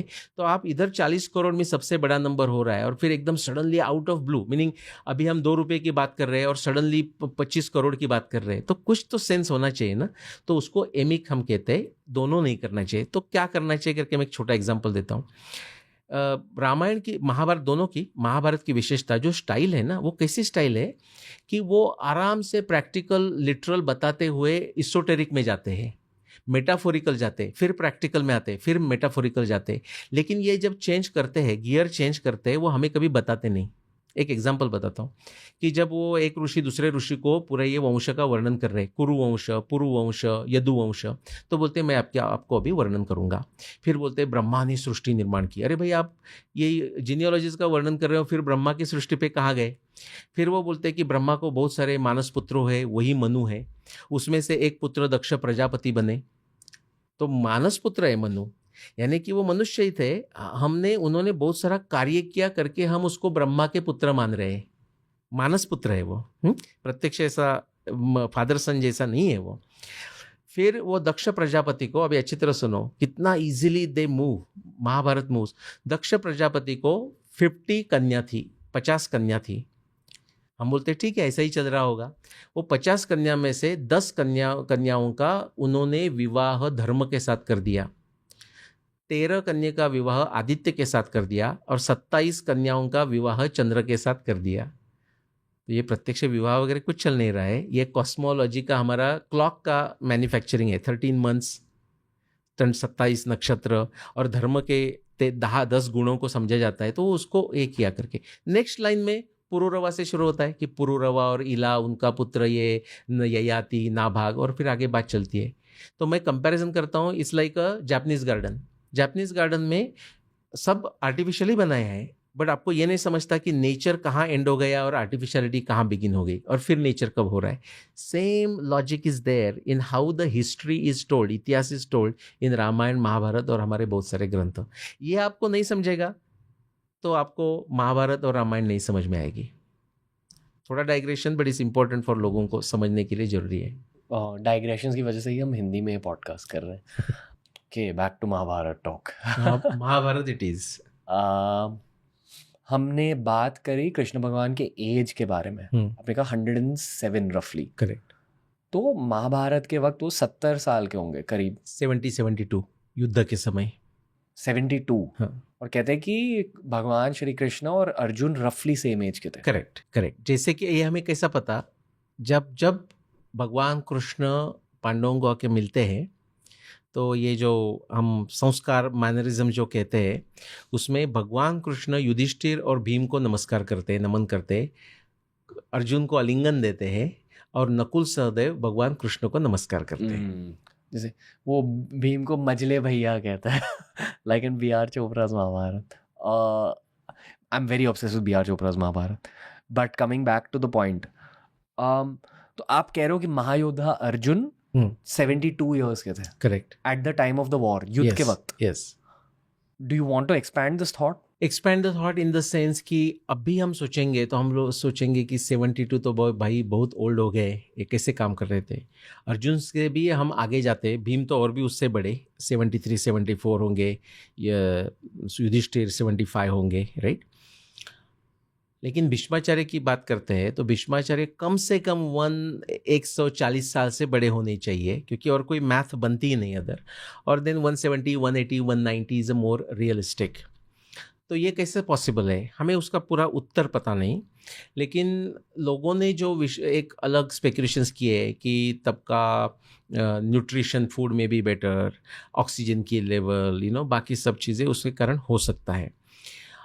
अभी हमें उसके लिए साक्ष्य मिलती है तो साक्ष्य मिलती है because we see this longer life spans उस समय के कंसिस्टेंटली। कभी कभी ऐसा भी हो सकता है, हमारे यहाँ भी अभी एक योगी थे ना, एक ऐसा व्यायाम करने वाले कि 125 ईयर्स तक वो जिए और अभी पास्ट अवे, तो हो सकता है। बट ऑलमोस्ट वहाँ उस समय नॉर्म जैसा लगता है। बट अदरवाइज ये मैं कहूँगा कि जो उनकी, कोई लोग पूछते हैं कि क्या उनका कैलकुलेशन का कुछ अलग था क्या वर्ष के लिए, तो नहीं है। बिकॉज ये जो हम वर्ष कर रहे हैं उसमें परफेक्ट मैच हो रहे हैं सब। तो वर्ष जो अब द काउंटिंग है वो 365 डेज का सोलर ईयर वैसे ही है, कुछ होगा। और थोड़ा सा आज का भी वर्णन करना है तो मैं कहूँगा, हमारी बात चल रही थी कि डू आई रिमेंबर बीइंग 32, तो मैं तब की बात करता हूँ। मैं जब अटलांटा में था तो मेरे नज़दीक के ऑफिस में, उसका नाम माइकल विलियम्स था, ही यूज्ड टू बी, वो अपना अलास्का के गवर्नर को काउंसिलर जैसा रहता था, एडवाइज़र जैसा। बाद में हमारे कंपनी में ज्वाइन किया था, माइकल विलियम्स उसका नाम। उस समय वो 64 था, लेकिन मैं बता सकता हूँ मेरे 32 से भी वो 64 वाला ज़्यादा फिट था। वो मैराथन रन करता था। मुझे अभी मेरे मित्र है, मैं जो आपको बोल रहा था सातारा में, वो अभी 66 ईयर्स के हैं। उन्होंने अभी 40 या 50 सुपर मैराथन रन की है, जिसमें 40-50 किलोमीटर्स रन करने का रहता है। अब भी उन्होंने कंप्लीट किया। तो आप अच्छा न्यूट्रिशन की, आपकी हेल्थ की चिंता कर रहे हैं तो ये पॉसिबल है। यहाँ हम इफेक्टिवली लॉन्ग टर्म लॉन्जेविटी की बातें कर रहे हैं। यहाँ ना मैं थोड़ा सा बात करना चाहूँगा ऑटोबायोग्राफी हो योगी बुक के बारे में। फैंटास्टिक बुक, हर किसी को पढ़नी चाहिए, कवर टू कवर। उसमें बेसिकली वो जब क्रिया योगा समझा रहे कि क्रिया योगा होती क्या है, बहुत कॉम्प्लेक्स टेक्निकल योगा की स्टाइल है जो आपको किसी गुरु से सीखनी होती है, but the basic logic is आप खुद की हार्ट बीट को पॉज कर पाते हो करेक्ट क्रिया योगा के थ्रू। यस एंड जब आप हार्ट बीट को पॉज कर देते हो आपकी सेल्यूलर एजिंग भी बहुत स्लो डाउन हो जाती है। ट्रू। आई वुड अज्यूम कि उस वक्त हम द्वापार युग के बारे में बात कर रहे हैं। द्वापार युग के बारे में बात कर रहे हैं 7500 ईयर्स अगो। क्रिया योग और योग की विद्या शायद ज्यादा फैली हुई थी। That's what I assume, which is why perhaps there is some kind of a higher level of longevity. और शायद 100 साल बाद जितने भी इंसान है शायद 140 150 तक जिएंगे, who knows, you know, with all the advancements. तो तर्क आपका ठीक है। अभी 800 साल पहले भी ज्ञानेश्वर के समय में एक ऐसे सिद्ध थे और फिर उनको ज्ञानेश्वर थोड़ा हम्बल बनाते हैं, लेकिन वो सिद्ध थे, उनका नाम नहीं आ रहा है मुझे, और उनको ऐसा कहा गया है कि उन्होंने अपना, आप जो कह रहे क्रिया योग, या जब उनका एक समझ लो मृत्यु का समय आता था समझ लो, तो वो फिर वो समाधि में जाते थे, वो स्टॉप करते थे, जो कुछ करते थे, ऐसा करके वो जब ज्ञानेश्वर को मिले तो उनका ऐसे सिस्टम से उनका जो आयु था वो 1400 ईयर्स था। ना ये 800 साल की बात है ना, ये हमें शब्द प्रमाण है। अभी प्रत्यक्ष प्रमाण में हमें टेस्ट करने के लिए लैब एक्सपेरिमेंट्स करने पड़ेंगे, लेकिन ऐसा उनका वर्णन आता है। और पुराने समय की बात नहीं कर रहा हूँ, 800 साल पहले की बात कर रहा हूँ। तो चांगदेव महाराज उनका ज्ञानेश्वर के जो कंटेम्पररी थे। Okay, the sake of this conversation is better visualization of the Mahabharat war, right? Shri Krishna और अर्जुन करीबन 70 साल के हुए होंगे। युधिष्ठिर के एज के बारे में कुछ बोलो? अबाउट 75 समझ लो, 74-75। ओके, भीम आल्सो 73-74, या 73-74। नकुल सहदेव 68-67, वैसे कुछ। यस। ओके, दुर्योधन रफली सेम एज एज भीम। ये अभी इंटरेस्टिंगली द्रोणाचार्य का जो वर्णन आता है, वो एक जो इंटरप्रिटेशन, जो वर्ड्स में कभी कभी मिस्टेक्स होते हैं ना, ऐसा एक जगह आता है 400 ईयर्स उनकी आयु, और एक जगह 2-3 जगह आता है 85 ईयर्स। तो 85 मेक्स मोर सेंस उसके कारण में। Okay, oh, so he was only 10 years older than the Pandavas. जो उस स्केल ऑफ थिंग्स में इतना नहीं है, यानी कि द्रोणाचार्य यंग रहे होंगे as compared to how he is depicted in modern retellings, right? मतलब जब कोई द्रोणाचार्य के बारे में सोचता है, यू ऑफन थिंक कि शायद वो भीष्म पितामह के एज के आसपास होंगे, ऐसा लगता है। हाँ, बट वो शायद नहीं है। वो हमें जो पता है कि एक यंग आदमी आता है तो उसको फिर वो अपॉइंट करते हैं कि हमारे बच्चों को पढ़ाओ, राइट, भीष्माचार्य अपॉइंट करते हैं। बट यू आर राइट, हमें दिखता है कि लगता है वो कॉन्टेम्पररी ऑफ भीष्माचार्य है, लेकिन जो वर्णन है उससे वो 85 वर्ष के है युद्ध के समय, ऐसा वर्णन आता है। ओके, जो तब की ह्यूमंस की हाइट होती थी, हाँ, any thoughts on that? No thoughts. अभी कुछ मैं मूवी में सुना कि अश्वत्थामा की हाइट 8 फुट वगैरह ऐसे की है। मैंने, ऐसा हो सकता है कि मैंने महाभारत पढ़ी तब भी मेरा मिस हो गया, but to the best of my knowledge उनके हाइट के बारे में कोई स्पेसिफिक वर्णन नहीं है जिससे हम कुछ कह सकें। Okay, okay, any other aspect of visualization that you want to talk about? Many things, जैसे कि विजुअलाइजेशन में ऐसा है कि सव्यसाची, कि एम्बिडेक्स्ट्रस, तो अर्जुन का वर्णन आता है सव्यसाची, यानी कि ही वॉज इक्वली एक्सपर्ट। धनुष्य का प्रत्यंचा ऐसा भी कर सकते थे और ऐसा भी कर सकते हैं। Very interesting thing is, Arjun को सव्यसाची कहा है, एम्बिडेक्स्ट्रस।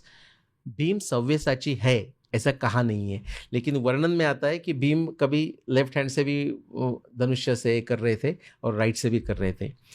मैं आपको पूछूंगा कि भीमसेन का आपने इमेजिन किया तो उनके हाथ में शस्त्र, आपके मन में कौन सा आता है? गदा आती है।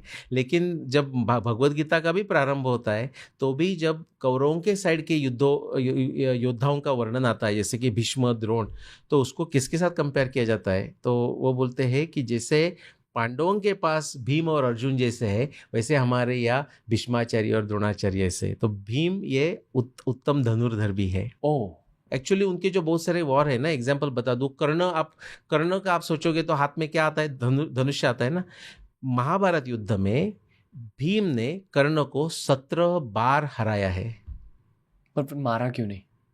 हाँ, क्योंकि अर्जुन और कर्ण का कनेक्शन रखा है ना, कि जो रखा है करके। सिमिलरली बाकी योद्धा भी पांडवों के साइड के कौरव ब्रदर्स के साथ युद्ध करते थे लेकिन मारते नहीं थे, बिकॉज भीम की प्रतिज्ञा थी कि मैं ही सब 100 को मारूंगा।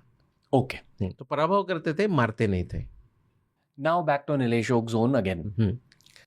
जेनेटिक स्टडीज के बारे में फिर से बात करते हैं। हाँ। जो पिछले पॉडकास्ट में हमने एक टैंजेंट खुला रखा था, करेक्ट, कि जेनेटिक बॉटलनेक फॉर मेल्स, हाँ ये ना शायद इस वाले एपिसोड का एक बहुत माइंड बेंडिंग और मेन हिस्सा है मेरे मुताबिक। हाँ the rest of the episode is centred around this point, तो Yes. ध्यान से सुनिए। करेक्ट। तो उसको सेगवे करने के लिए कि महाभारत के 300 के आसपास खगोल शास्त्रीय संदर्भ लेके हम जिक्सॉ पजल जैसा या क्रॉसवर्ड पजल जैसा वो संदर्भ को सॉल्व करते हैं, तो एक ही वर्ष आ जाता है, दूसरा कोई वर्ष आ ही नहीं सकता। मैं ये सबको ओपन चैलेंज करता हूँ सुनने वालों को कि कोई और 5561 BC से कोई वर्ष आ रहा है तो उनका डेफिनेटली गलत हुआ है, वो कभी भी मैं उनको चैलेंज करने के लिए तैयार हूँ। तो 5561 BC आ गया। फिर प्रश्न ये हो जाता है कि चलो आपने तो उत्तर वर्ष निकाला, लेकिन और कोई साक्ष्य है कि जिसके कारण हमारा ये जो विश्वास है उसमें वो और दृढ़ हो जाता है। इसको विज्ञान में टेट्राडिक स्कीमा कहते हैं। जैसे कि एक प्रॉब्लम था कि महाभारत कब हुआ, वो सॉल्व करने के लिए मैंने हाइपोथेसिस रखा कि महाभारत के जो खगोल शास्त्रीय संदर्भ है वो महाभारत के युद्ध के समय है। फिर मैंने एरर एलिमिनेशन किया, अरुंधति वशिष्ठ इधर तो आगे नहीं जा रहे तो कब आगे जा रही है, भीष्म निर्वाण का जो समय है वो कब आएगा, सब जो प्लानिटरी डिस्क्रिप्शन है वो कब आएगा, तो सॉल्व किया, 5561 आ गया। होता क्या है कि कोई आप रिवोल्यूशनरी वर्क ट्रूली करते हो तो रिवोल्यूशनरी वर्क करने के बाद काम खत्म नहीं हो जाता, एक्चुअली ज़्यादा कठिन ऐसे प्रश्न निर्माण हो जाते हैं। उसमें से ही ये एक प्रश्न है जो जेनेटिक्स की हम बात कर रहे हैं कि क्या सडनली 18 अक्षौहिणी सैन्य, यानी कि उसका हिसाब करेंगे आप महाभारत का रेफरेंसेस लेके, तो 40 लाख लोग आ जाते हैं। 40 लाख एक्सक्लूसिव पुरुष लोग, क्योंकि स्त्रियां युद्ध में है ही नहीं। तो 40 लाख लोग 18 दिन में प्रैक्टिकली 99% निकल गए। I mean they were all dead. और उस समय की यानी कि 7500 साल की जो पृथ्वी का जो ह्यूमन पॉपुलेशन था उसके हमें एस्टिमेट्स मिलते हैं। आप गूगल पे जाके देख सकते हैं कि 6 मिलेनियम BC में ह्यूमन पॉपुलेशन क्या था, तो उसके 14 या 17 एस्टिमेट्स है गूगल पे, और वो रेंज है वो 2 मिलियन से लेके 50 मिलियन तक। तो हमारा सिंप्लिसिटी के लिए हम 25 मिलियन ले लेते हैं एवरेज। हाँ, पूरा वर्ल्ड का पॉपुलेशन 25 मिलियन है समझ लो। उसमें से महाभारत युद्ध में सीरिया से लेके इंडोनेशिया तक के लोगों ने पार्टिसिपेट किया है, बीच में का, तो हाफ द पॉपुलेशन लेते हैं, तो समझ लो 12 मिलियन हो गए। 12 मिलियंस में थोड़े ओल्ड लोग होंगे, बच्चे लोग होंगे, वो युद्ध में भाग नहीं लेंगे, तो कितने समझ लो 10 मिलियंस अप्रॉक्सीमेटली हो गए। तो 10 मिलियंस जनरल पॉपुलेशन हम ले रहे, तो उसमें से हम 50-50 करेंगे, लाइक 6 मिलियन स्त्रियां और 6 मिलियन पुरुष, तो 6 मिलियन के आसपास लोगों ने जनरल वो लोग थे तब वो युद्ध के एरिया में भारत के। उसमें से 18 दिन में 4 मिलियन लोग निकल गए। सो एकदम ह्यूमन बींग्स जो पुरुष लोग हैं वो नष्ट हो गए। हम प्रश्न पूछ सकते हैं कि क्या ये जो सडनली मेल लोगों का जो नाश हुआ उसका उनके आगे होने वाले जो प्रोजेनी है उसके ऊपर कुछ फर्क हमें दिखेगा, जेनेटिक्स में दिखेगा? ये हम प्रश्न पूछ सकते हैं। ये मैंने प्रश्न 2011 में पूछा, लेकिन उसका उत्तर मुझे 2015 तक मिला नहीं, क्योंकि किसी ने तो संशोधन करना चाहिए, मेरा तो जेनेटिक्स सब्जेक्ट है ही नहीं। 2015 में मोनिका कार्मिन और उनके साथ 90 और रिसर्चर साइंटिस्ट है जेनेटिक्स वाले, उन्होंने पेपर पब्लिश किया। वो पेपर पब्लिश में ये कहा, उन्होंने क्या किया, पूरा विश्व का जो जेनेटिक्स का डेटा 2015-14 में उपलब्ध था उसका पूरा उपयोग करके उन्होंने समझने का प्रयास किया कि क्या क्या हो रहा है विश्व में। उनका जो डेटा का जो मॉडलिंग है, एक्चुअल डेटा यूज करके मॉडलिंग बनाया है, वो 1,50,000 साल का डेटा है हमारे पास, मीन्स मॉडलिंग करके। अभी जो हम बात कर रहे थे ना पहले एपिसोड में कि एक कपल जब आ जाता है तो उसमें 3 एक्सेस है और एक वाई है। इसका अर्थ यह है कि जब कोई विशेष घटना नहीं हो रही है ना, तो जनरल जो एक्स क्रोमोसोम्स की विविधता का जो रेशो रहता है, एक्स क्रोम्स की विविधता डिवाइडेड बाय वाई क्रोमोसोम्स की विविधता, वो 3:1 रहता है, बिकॉज एक कपल में आपको 3 मिलेगा। तो आपको 1,50,000 साल से आप वो ग्राफ देखेंगे तो अराउंड 3 घूमते रहता है। एक फिर से हल्के से कॉन्टेक्स्ट देना होगा। आप बनते हो आपके पापा की वजह से, आपके मम्मी की वजह से। हाँ, पापा से वाई क्रोमोसोम मिलता है, और मम्मी से एक्स क्रोमोसोम मिलता है। पापा से वाई भी मिल सकता है, एक्स भी मिल सकता है। मम्मी से 2 एक्स है लेकिन एक्स ही मिलेगा। ओके। स्त्री से एक्स आएगा और पुरुष से एक्स आएगा तो जो जन्म होगा वो लड़की का जन्म होगा। स्त्री से एक्स आएगा, पुरुष से वाई आएगा तो लड़के का जन्म होगा। Got it. ओके। अभी वही जो हमने प्रीवियस एपिसोड में कहा कि अगर आपने मेरे बॉडी से एक सेल लिया, मैं एक मर्द हूं, ये मेरे सेल में जो वाई क्रोमोसोम है, यही वाई क्रोमोसोम मेरे पापा में भी है, करेक्ट, उनके पापा में भी है, उनके पापा में भी है, उनके पापा में भी। करेक्ट।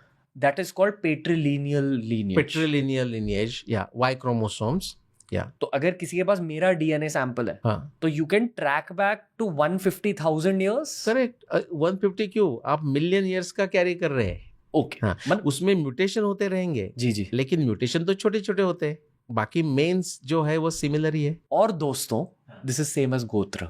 हाँ, और प्रवर भी, गोत्र और प्रवर, क्योंकि जो थोड़ा जरा ज्यादा वैरायटी होते हैं ना, तो हम कहेंगे महाराष्ट्रियन, गुजराती, ऐसा कैसा कहेंगे, सिंपल एनोलॉजी दे रहा हूँ, वैसा प्रवर।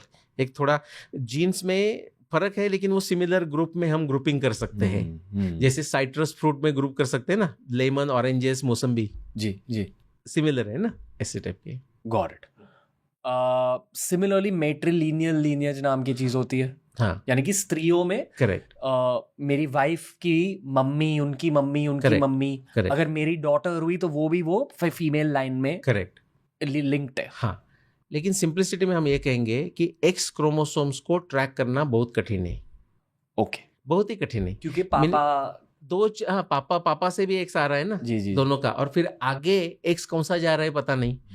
पिता के यहाँ से तो एक्स ही है लेकिन मदर के साइड से 2 एक्स है, उसमें से कौन सा आगे गया पता नहीं। तो आप वाई क्रोमोसोम्स ट्रैक करना बहुत इजी। सपोज आपके फैमिली में आप पीछे चले जाएंगे और कोई दत्तक बीच में एडॉप्शन नहीं है, तो 10,000 साल भी पीछे गए तो वही वाई क्रोमोसोम्स है। करेक्ट। लेकिन that is not true for x chromosomes. I wonder from a scientific stand point, ये मेट्रिलिनियल लीनिएज फिर मैप कैसे होता है? I believe it's mitochondria, if I am not mistaken. Mitochondrial से वो ट्रांसफर होता है, एनर्जी बॉडी जिसको कहते हैं। Another way of understanding this, I don't know how accurate this is, but मेरे एक साइंटिस्ट फ्रेंड ने मुझे बताया था कि मतलब आपकी बॉडी में अनगिनत सेल है। हाँ, हर सेल के अंदर mitochondria is power house of the cell. Correct, but आपका माइटोकॉन्ड्रिया आपने इनहेरिट करा है अपने मम्मी से। करेक्ट। आपके मम्मी से मीन्स कैसा, पापा से भी, आप लड़की है तो पापा से भी एक्स आया है, लेकिन पापा में एक्स कहाँ से आया, उनके मम्मी से आया ना। Got it. Complex. I think इसका सार ये है रिसर्च पर्पसेस के लिए कि अगर आपके पास किसी की जेनेटिक डेटा है तो आप काफी पीछे तक उनके पूर्वजों के बारे में जान सकते। एग्जैक्टली। अभी ये बात में मैं बता दूं कि जो मोनिका कार्मिन ने 1,50,000 का डेटा तैयार किया ना, 1,50,000 साल तक का, लोगों को लगता है कि अरे भाई तब के बॉडीज मिले क्या? बॉडीज नहीं मिले। बॉडीज तो मिले होंगे, कोई एक 250,000 वाला जीन्स भी मिला होगा, लेकिन एक जीन्स से क्या होता है, ज्यादा से ज्यादा लास्ट 10,000 साल के मिलते हैं, उनको एंशिएंट डीएनए कहते हैं, एडीएनए। तो वो जो 10,000 साल का भी हमारे पास डेटा है ना, डेड बॉडीज का डेटा है जो जेनेटिक्स का, फिर हम वो कॉम्प्लेक्स हम करेंगे नहीं, लेकिन जो जेनेटिक म्यूटेशन का हमें रेट्स पता रहता है जनरल बाकी डेटा से, ऐसा करके हम मॉडल बिल्डिंग करके पीछे चले जा सकते हैं। एंड स्टिल हमें कोई विशेष घटना हुई तो उसका सिग्नल मिलता है। That is amazing. I mean we should consider lucky. मतलब वो जो ग्राफ फॉर्म होता है उसमें एक अनोमली होती है। अनोमली होती है कि देखो एक्स एक्सिस है समय, 0 से हम 150,000 जा रहे हैं। जो वाई एक्सिस है उसमें जो रेशियो है उसको NE कहते हैं, विविधता एक्स क्रोमोसोम्स डिवाइडेड बाय विविधता इन वाई क्रोमोसोम्स। ठीक है। तो अभी वाई एक्सिस पे हम जाएंगे 150,000 से आप समझ लो 70,000 साल तक आ रहे हैं, तो वो जो लाइन है वो अबाउट 3 है, वैसी होनी चाहिए। ऊपर 3 है विविधता एक्स क्रोमोसोम्स की, 1 है। पहला जो बॉटलनेक होता है वो एक्स क्रोमोसोम्स का बॉटलनेक है, हम उसमें ज़्यादा चर्चा नहीं करेंगे, लेकिन बताना चाहता हूँ कि जो टोबा एक्सप्लोजन के कारण है, तो उसका भी एपिसेंटर भारत ही है। यानी कि लड़कियां बहुत सारा नष्ट हो गई। Okay, for some reason world's female population reduce significantly, क्योंकि वो 3 एक्सेस है, उनको रिड्यूस करके भी दिखा रहे हैं, मींस बहुत ही हुआ होगा। और मुझे याद है जब आपने और मैंने इसकी बात पहले करी थी, we had pitched an idea कि ये बहुत कॉमन चीज़ है। जैसे अगर आपकी कोई भी फीमेल फैमिली मेंबर है, उन्हें एसी में ज़्यादा ठंड लगती है for whatever reason, Toba explosion के वक्त दुनिया भर में बहुत ठंड थी, शायद उसके कारण, शायद मर्दों करेक्ट ने वो सहन कर ली, yes, but must have been too cold for the women, correct, या maybe, but it's a good hypothesis, possibility, but good hypothesis, right, ठीक है, मूव ऑन। नाउ वो तो हम छोड़ देते, क्यों हुआ पता नहीं। देन एक दूसरा पीक आता है कि जहां वाई क्रोमोसोम्स बॉटलनेक, यानी कि बहुत पुरुषों का नष्ट हुए, क्यों हुए हमें पता नहीं, वो आता है पीक 56,000 ईयर्स के आसपास। मेरा स्पेकुलेशन ये है कि परशुराम ने जो उन्मत्त क्षत्रियों का 21 टाइम्स नष्ट किया उसके कारण हो सकता है, या दाशरथ ने युद्ध के कारण हो सकता है, या और कोई कारण जो हमें पता नहीं। Okay, fast forward now to एकदम लास्ट पीक, वो सबसे बड़ा पीक है, मीन्स उसका जो वैरायटी कितना बड़ा पीक है उसका हम कंपैरिजन अर्थक्वेक के साथ कर सकते हैं।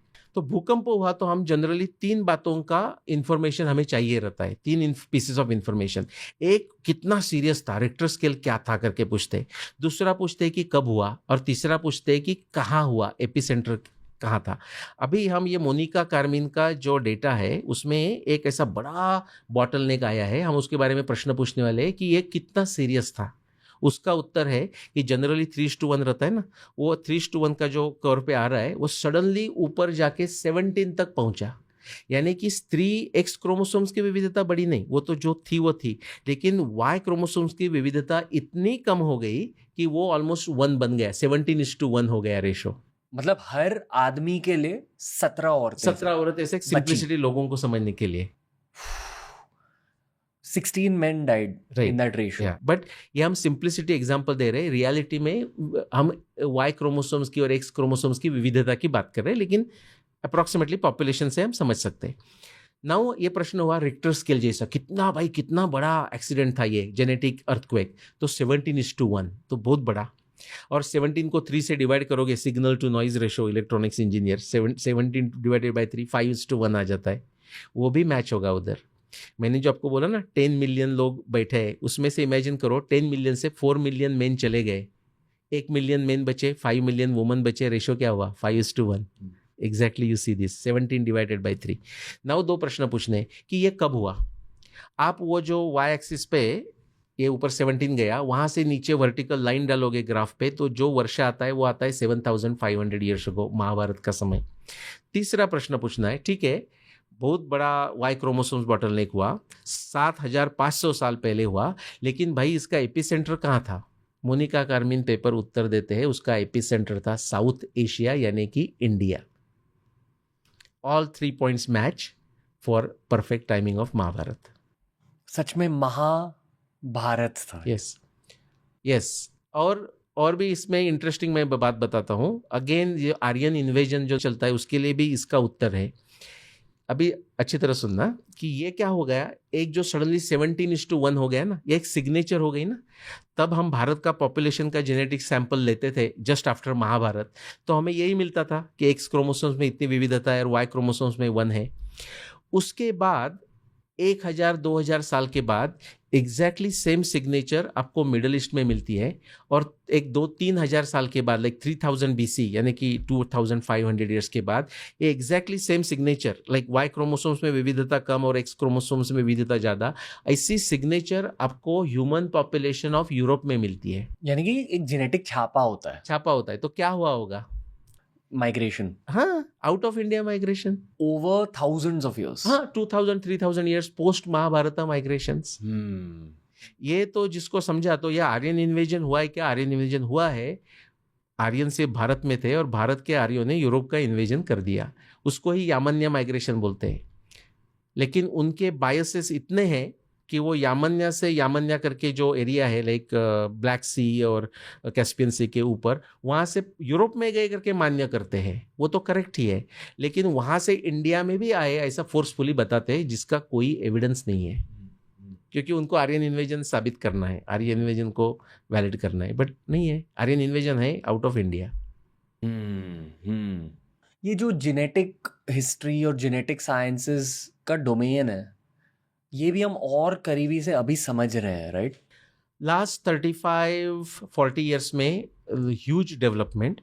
मैं उसमें भी बता दूं, जैसे आर्कियोलॉजिस्ट का प्रॉब्लम है ना, वैसे मैं ये नम्रता के साथ कह सकता हूँ कि हमारे मीन्स विश्व में, लेकिन स्पेशली इंडिया में जो बहुत सारे जेनेटिक साइंटिस्ट हैं ना, वो जेनेटिक लैब में सैंपल लेना और उससे जेनेटिक स्कोप करना ठीक करते हैं, लेकिन उस एविडेंस का उपयोग करके कनेक्टिंग द डॉट्स है ना हिस्ट्री के साथ, उसमें उनका बहुत ही रॉन्ग इंटरप्रिटेशन वो निकालते हैं. As in same data can be interpreted differently. हाँ, हो सकता है ना. Hopefully they will come and debate with me. What is the way forward to understand genetic sciences more? Way forward अच्छा हो रहा है. मैं आपको एग्जांपल बताता हूँ. जेनेटिक्स का जो साइंस है ना, it is a pretty darn good science. मेरे एक डॉक्टर रश्मि कुलकर्णी करके दोहा में रहती है. She is a molecular geneticist और उन्होंने बहुत अच्छा काम किया है. तो मेरा पॉडकास्ट सुनने के बाद, वो तो लाइफ टाइम मॉलिक्यूलर जेनेटिसिस्ट है, मैं तो केमिकल इंजीनियर हूँ, मैं कोई जेनेटिक्स से संबंध नहीं, लेकिन आप उसमें किसी भी चीज़ में फोकस करोगे तो आपके समझ में आ जाती है. और आपका उद्देश्य सत्य को पहचानना है, कोई जुगाड़ करना नहीं, तो आपको समझ में आता है. उन्होंने मेरे 2-4 पॉडकास्ट देख के बोला कि नीलेश जी, आई एम सो सरप्राइज कि आपको ये जेनेटिक्स कैसे समझ में आता है. मैं बोला वो मुझे भी पता नहीं, लेकिन मेरा संशोधन करते हुए कोई जुगाड़ करके मैंने जो डेट निकाली उसको कुछ फिक्स करने का मेरा कभी नहीं रहता. एक्चुअली मैं ऑलवेज जब नया डेटा देखता हूँ तो कोई ऐसा डेटा मिले कि मेरे 55-61 को टकराए, ऐसा ही मैं देखता हूँ. That's what challenges me, because सत्य न लभ्यस्तपसा येष आत्मा. हम सत्य के शोध में हैं, तो मैं मेरा मन बदलने के लिए तैयार हूँ कोई नया डेटा आया तो. भगवान कृष्ण का आयुष्य के बारे में मैंने जब प्रारंभ किया तो भागवत पुराण में ऐसा लिखा है कि भगवान कृष्ण का आयु 125 साल था. तो मैंने एक ब्लॉग लिखा है उसके ऊपर कि भगवान कृष्ण की आयु 125 थी. बाद में छांदोग्य उपनिषद का मुझे किसी ने रेफरेंस दिया तो भगवान कृष्ण की आयु 116 ऐसा लिखा. फिर डॉक्टर पवी वर्तक, जो मैं गुरु मानता हूँ, उन्होंने 101 या 103 निकाला. वो भी मैंने ब्लॉग लिखा कि उन्होंने कैसा निकाला. बाद में मैंने 107 का लिखा, जो मैं आपको बोला. किसी ने मुझे बोला कि अभी पुराने 3 ब्लॉग डिलीट कर दो. मैं बोला ये डिलीट नहीं मैं करूँगा, बिकॉज यही विज्ञान की परंपरा है, यही हमारे उपनिषद की परंपरा है. उपनिषद में एक छोटी स्टोरी आती है, थोड़ा डाइग्रेशन होगा लेकिन वेरी इंपॉर्टेंट फॉर दिस. ये हम जो विज्ञानों की जो साइंटिस्ट की बात कर रहे हैं उसके लिए बहुत इंपॉर्टेंट है. तैत्तिरीय उपनिषद में भृगु वारुणी विद्या ऐसे एक आती है. ये भृगु ऋषि हम नाम सुना है. ये वरुण के पुत्र है और वरुण उनके गुरु भी है, लाइक पिता भी है और गुरु भी है. तो भृगु ऋषि वरुण के पास गए और उन्होंने पूछा कि पिताजी और गुरुजी, गुरु भी है, मुझे बताइए ब्रह्म क्या है, द अल्टीमेट रियलिटी क्या है. तो गुरुजी ने उत्तर दिया, स्माइल किया, बोला जाओ बेटा तपश्चर्या करो, अभ्यास करो, स्वाध्याय करो और आके मुझे बताओ आपको क्या समझ में आया. तो भृगु निकलते, भृगु भी मानते हैं गुरु को जो आदेश दिया, जाके तपश्चर्या करते हैं और आते हैं और बोलते कि फादर मुझे समझ गया ब्रह्म क्या है. अन्नम ब्रह्मेति वेजानात, अन्न ही ब्रह्म है. सब लोग जहाँ जहाँ देख रहा हूँ वो खाने के शोध में है, खाने को क्या मिल रहा है कि नहीं. अन्न यही ब्रह्म है, अन्न सबसे इंपॉर्टेंट है. क्या पिताजी मैंने करेक्टली ढूंढा? तो वरुण पिताजी सिर्फ स्माइल करते हैं, बोलते बेटा जा अभी तपश्चर्या कर और आके बता मुझे क्या लगता है. फिर जाते हैं, आते हैं तपश्चर्या करने के बाद, बोलते हैं फादर अभी मुझे पता चला प्राणो ब्रह्मेति वेजानात, कि अन्न के बाद किसी का नाक दबा के रखो तो वो फाइट करने लगता है, तो प्राण उससे श्रेष्ठ है. ऐसे वो इटरेटिव फैशन में चलता है. बाद में मनो ब्रह्मेति वेजानात, विज्ञान ब्रह्मेति वेजानात, आनंद ब्रह्मेति वेजानात, ऐसा होता है. ये स्टोरी का तात्पर्य क्या है कि आप सत्य का शोध करने निकले हैं, आप ये मत सोचना कि एक शॉट में ही आपको अल्टीमेट सत्य मिलने वाला है. Actually it is our best effort for the best approximation to the truth. जो मैं बोला ना, सत्यानृते द्वे मिथुनी कृत्य. तो अनृत मीनिंग आज मुझे वो सत्य लग रहा है, बट कल मुझे ज़्यादा इन्फॉर्मेशन मिलेगा तो मुझे समझेगा कि ये करेक्ट नहीं था. जैसे टोलेमी सोचता था कि पृथ्वी बीच में है और सब घूम रहे हैं. कोपरनिकस ने बोला कि सूर्य बीच में है, तो टोलेमी ने झूठ नहीं बोला. उसके समय में जो उसके समझ में आया वो बोला, प्राणो ब्रह्मेति वेजानात, अन्नम ब्रह्मेति वेजानात. लेकिन बहुत सारे जो रिसर्चर्स हैं ना, उनको तो एक शॉट में कुछ करना है, एक वर्ष की बात नहीं है ना. इट्स अ नॉलेज जो है वो इटरेटिव ही आता है. It's iterative process. जब लोग पूछते हैं ना कि इंजीनियरिंग क्यों करी, इस वजह से इंजीनियरिंग करी, ताकि घिसाई आम चीज लगे हमें. Correct. But anyway that's of topic. Coming back, ये जो प्रीवियस सेक्शन हमने बात करी, जो ब्रेक डाउन करी हमने जेनेटिक स्टडीज के बारे में, आपने एक चीज मेंशन करी थी, सीरिया टू इंडोनेशिया. हाँ, right, that was the correct. ये ज्योग्राफिकल एक्सपेंस समझाइए, क्योंकि प्रीवियस एपिसोड में हमने अखंड भारत की बात करी है. Correct. Where we said that it's likely Sanatana Dharma की जो फिलॉसफी है कि मल्टीपल डेटीज रहते हैं, कल्चर्स रहते हैं वगैरह, that was very wide spread. वो मैं भी कन्विंस्ड हूँ बेस्ड ऑन मैंने थोड़ा बहुत ना मेसोपोटामियन कल्चर को स्टडी करा है। जैसे हमारे में महाभारत रामायण है, उनमें गिलगमेश है, epic of Gilgamesh, very interesting story, great study material, homework for people who enjoying this episode. Mesopotamia modern day Iraq, Iran, Syria, Iraq mostly, और सीरिया भी आ सकता है, जॉर्डन भी आ सकता है, लेकिन main Iraq. Okay, again religion of magic जो England में है, केल्टिक कल्चर जो स्कॉटलैंड आयरलैंड में है, सारों में डेटी कल्चर होता है, very similar to Sanatan Dharma. Even right up to Australia, वहां भी टोटेम डेटी कल्चर। अभी आप कह रहे हो कि मोस्ट लाइकली जेनेटिक स्टडीज के मुताबिक जो सिपाही महाभारत में भाग ले रहे थे, करेक्ट, अगर आप एक 2025 के नजरिए से उन्हीं सिपाही को स्टडी करें तो सीरियन नेशनैलिटी भी होगी, इंडोनेशियन नेशनैलिटी भी होगी, करेक्ट। रशियन नहीं, उसका क्लियर वर्णन भी आता है कि जो ऊपर की जो हद है ना, जो बॉर्डर है ना, वो उत्तरा कुरु उत्तरा मद्र यानी कि 40 लैटिट्यूड, अलामाटी यानी कि वो किर्गिस्तान वगैरह जो जगह है ना, कजाकिस्तान से भी नीचे वहाँ तक। और ऐसा वर्णन आता है महाभारत में कि उत्तरा कुरु उत्तरा मद्र के लोगों ने महाभारत में पार्टिसिपेट नहीं किया। उसका एक कारण था, उत्तरा कुरु, ये कुरुवंश ही है ना, तो दोनों कुरुवंश के कजिन फैक्शंस फाइट कर रहे हैं, ये मैं बिटवीन द लाइंस पढ़ रहा हूँ, तो उनके वो रिलेटिव्स है, डिस्टेंट रिलेटिव्स क्यों ना हो, तो उन्होंने सोचा दोनों ही हमारे साइड के लोग फाइट कर रहे हैं तो हम तटस्थ रहते हैं, जैसे बलराम तटस्थ रहे, रुक्मी तटस्थ रहे, जी ऐसे टाइप का उन्होंने पार्टिसिपेट नहीं किया। तो रशिया के ऊपर नहीं थे, लेकिन पश्चिम में आप ऑल द वे सीरिया तक जा सकते हैं, इवन टर्की तक जा सकते हैं। जैसे कि भगदत्त जो युद्ध में प्राग ज्योतिषपुर से युद्ध करने आए थे, तो मैंने हमारे पहले भी हमने चर्चा भी की है, उसके बाद मैंने एक लेक्चर सीरीज भी की या एक टॉक दिया, उसमें मैं और भी एविडेंस दिखाया, लाइक मोनो टॉक मेरा था कि जहाँ बगदाद, ये प्राग ज्योतिषपुर था भगदत्त का, अभी का बगदाद। और फिर अभी जो जेनेटिक्स एविडेंस की बात की ना, उसमें क्या हुआ, सबसे ज़्यादा जो इफेक्ट हुआ, जो शॉक हुआ एपिसेंटर को, वो भारत को हुआ, south Asia.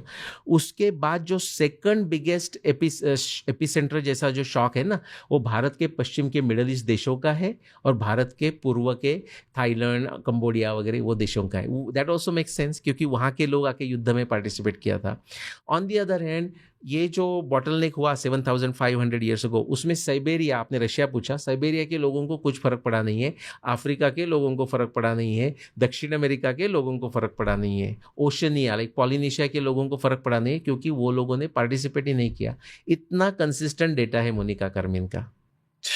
They were probably that one man for the 17 women, roughly speaking. Yes. मतलब जितने भी एटलीस्ट भारतीय मर्द थे, मिडिल ईस्टर्न मर्द थे, एशियन मर्द, yes, सारे गुजर गए। That's crazy. Just to digress a bit, जैसे कहते हैं ना कि सूर्यपुत्र कर्ण अंगराज बने थे। Do you think Anga is Bengal? Anga is Bengal. Like पूरे कहानी में why isn't Indonesia mentioned much? Good point. तो इसलिए मैं ये कहता हूँ, बिकॉज जनरल वर्णन ऐसे आते हैं, क्योंकि अभी का भारत में हम कहाँ सोचते हैं आसाम, मणिपुर, नागालैंड एंड हो गया, लेकिन you don't have to go that far back. ब्रिटिशों के समय में भी आप जाएंगे तो ब्रह्मदेश, जिसको म्यांमार हम कहते हैं, वो ब्रिटिशों ने भारत से सेपरेट किया है, तो उसमें आ गया। उसके बाद लाओस उसके नेक्स्ट डोर है, वो आ गया। कंबोडिया का और वियतनाम का नाम था कामरूप पहले, या ऐसा कुछ नाम था। और आपको पता है, आई एम नॉट टॉकिंग बहुत कुछ पुराना समय, 1400 CE यानी कि 600-700 ईयर्स पहले आप चले जाइए, तो वियतनाम का शेप ऐसा स्नेक जैसा है ना, ऐसा छोटा लाइन में, और उसके छोटे प्रोविंसेस है। आप 600-700 ईयर्स पीछे चले जाएंगे तो उसके हर प्रोविंस का नाम भारतीय था। मुझे जैसा 2-4 नाम याद आता है कि चंपा, एक का नाम तो पांडुरंगी था, मीन्स महाराष्ट्रियन लोगों के लिए तो पांडुरंगी था। तो अभी थोड़ा समय तक वो सब इंडियन प्लेसेस थे, इसलिए क्या होता है कि वो अंग वंग, और ऐसा भीम जब जाते हैं राजस्व यज्ञ के समय पूर्व में, तो वो कहते हैं कि अंग वंग नाम दिया, उसका आगे का नाम ही नहीं दिया है। उन्होंने बोला ऐसे ही वो आगे पूर्व में चले गए, और पूर्व देशों को उन्होंने यील्ड करके उन्होंने मान्यता दी और वो आ गए। इसलिए कहाँ तक गए हमें पता नहीं. It can be just Brahmadesh, it can be just Laos. इसलिए मैंने इंडोनेशिया करके बॉर्डर कहा. तो इंडोनेशिया की बॉर्डर बहुत दूर नहीं है वैसी. आप थाईलैंड तक गए तो थाईलैंड में तो इफेक्ट दिखता है. और पश्चिम में मैंने सीरिया तक की बात की, because that also you see. जैसे कि सीरिया में आज एक नदी है जिसका नाम है बाल्लीक, और बाल्लीक राजाओं, बाल्लीक सेना आई थी, ऐसा वर्णन महाभारत में है. हल्की सी एक डाइग्रेशन करना चाहूँगा, ओके. और देखो, for me these podcast are also a means to learn better. जैसे हमारे में रामायण महाभारत है, वैसे ही चाइनीज कल्चर में एक कहानी है, journey to the west. Okay. Journey to the west को लेकर एक बहुत बड़ी वीडियो गेम रिलीज हुई थी last year, called Wukong.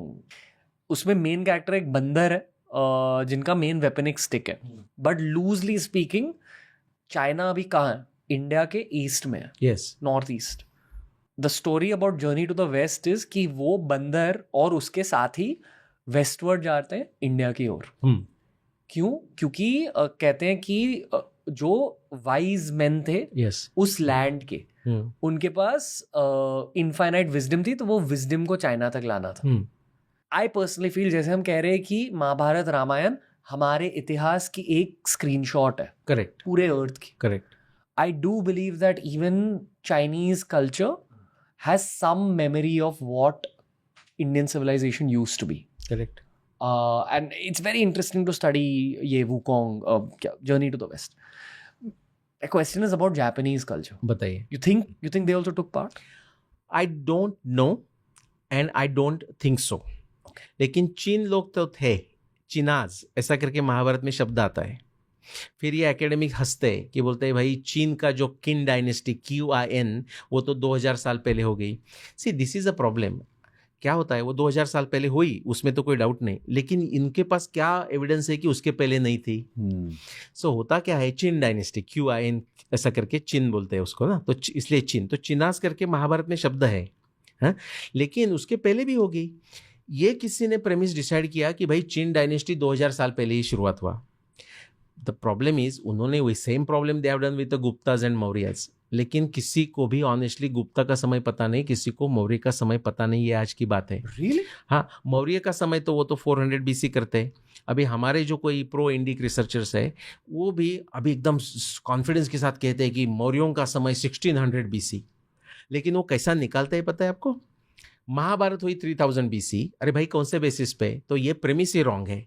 Then they go to हमारे पुराण, जैसे कि भागवत पुराण, विष्णु पुराण, उसमें ऐसा लिखा है, विष्णु पुराण भागवत पुराण में, अच्छी तरह सुनो क्योंकि मैं और पुराण भी लाऊंगा ये कैंसिल करने के लिए. तो महाभारत परीक्षित से महापद्मनंद तक यानी कि मौर्य तक वो 1500 ईयर्स हो गए, ऐसा होता है. तो क्या होता है, 3000 BC से लेके 1500 ईयर्स मीन्स 1600 आ गया, 31 है करके 16. तो ये सब रिलेटिव क्रोनोलॉजी है. मेटाफोरिकली लोगों को समझने के लिए हम कहेंगे कि भाई आप कहाँ रहते हो, तो आप बोलते हैं कि आपके ये सुरेश के घर के सामने. हम बोलते हैं अच्छा धन्यवाद. ना अभी सुरेश कहाँ रहता है, आप बोलते हैं मेरे घर के सामने. This information is useless if I want to use a Uber to come to your place. कुछ फायदा नहीं ना, मुझे स्पेसिफिक लोकेशन चाहिए. ये जो 3000 BC में महाभारत हुआ यही झूठ है. और भागवत पुराण में एक आप रेफरेंस 1500 रेफरेंस ले रहे हैं तो उसको आप करेक्ट मान रहे हैं, लेकिन विष्णु पुराण में 1100 बोला है, उसको क्यों नहीं मान रहे? फिर स्कंद पुराण में ऐसा रेफरेंस है कि परीक्षित और महापद्मनंद में 3310 ईयर्स होके गए, वो क्यों नहीं मान रहे आप? जो आपको कन्वीनियंट लग रहा है वो आप ले रहे हैं. सो इसको बोलते हैं चेरी पिकिंग फैलेसी. और पहला आपका प्रेमिस ही करेक्ट नहीं है. प्रेमिस 1 इज नॉट करेक्ट कि 3000 BC में महाभारत हुई. प्रेमिस 2 करेक्ट नहीं है कि वो दोनों में महापद्मनंद और परीक्षित में 1500 ईयर्स का ही डिफरेंस था. हमें पता नहीं, 4-5 एस्टिमेट्स है. जैसे हनुमान जी का जन्म कहाँ हुआ, उसके 4-5 लोकेशंस है. हमारे पास ऐसे कोई एविडेंस नहीं है कि उसके हम नेट डाउन करें कि यहाँ ही हुआ. उनके तिथि अलग अलग है. तो भाई आपका फाउंडेशन ही क्लियर नहीं है. वो जो फाउंडेशन फॉल्टी है उसके ऊपर बेस्ड हुआ कंक्लूजन आपका फॉल्टी होगा. ये तो बेसिक लॉजिक है. तो मौर्य का किसी को पता नहीं है, गुप्ता का किसी को पता नहीं है. चंद्रगुप्त मौर्य. टाइमिंग आप बताइए. लोग मैं नाम बता दूंगा आपको, 300 CE और 400 BC. ये तो है इतिहास में है, लेकिन उनको किसी को जाके पूछो कि भाई इसका एविडेंस क्या है. वाह. भगवान बुद्ध का 500 BC ब्रिटिशों ने बोला, उनको पूछो एविडेंस क्या है, 0 evidence. So very likely Buddhist समाज भी बहुत ज्यादा प्राचीन पीछे है। हाँ, अभी जो एस्टिमेट किया है वो कैसे एस्टिमेट किया मुझे पता नहीं। 1800 BC बुद्ध का समय निकाला है, 1800 BC। या एंड ओके, बिकॉज ये ब्रिटिशों ने तो क्या 4000 BC के बाद ही उनको सब कुछ कंप्रेस करना है ना। तो जो भी भारतीय हिस्ट्री हमें किताबों में सिखाई जा रही है, एक थोड़ा पिंच ऑफ सॉल्ट लेना चाहिए। Okay, this is the first time in my life I've heard someone challenging Chandragupta Maurya's era and Ashoka's era. Yes, challenge ऐसा हमें करना चाहिए कि भाई आप कौन सा डेट बोल रहे हैं। जो कोई एक्सपर्ट होगा वो कहेगा समझ लो गुप्ता का 300 CE या 400 CE, thank you very much. अभी आपने ये कैसा निकाला, तो आपको आश्चर्य होगा कि फिर उसने कहा अरे भाई मैक्स मुल्लर ने तो पहले ही कहा है, और कोई नाम देंगे, हमारे यहाँ का भी कोई नाम देंगे, हमारे कोई इंडियन साइंटिस्ट का रिसर्चर का नाम देंगे, फिर उनको जाके पूछो कि भाई उन्होंने कहाँ लिखा है और कैसा निकाला।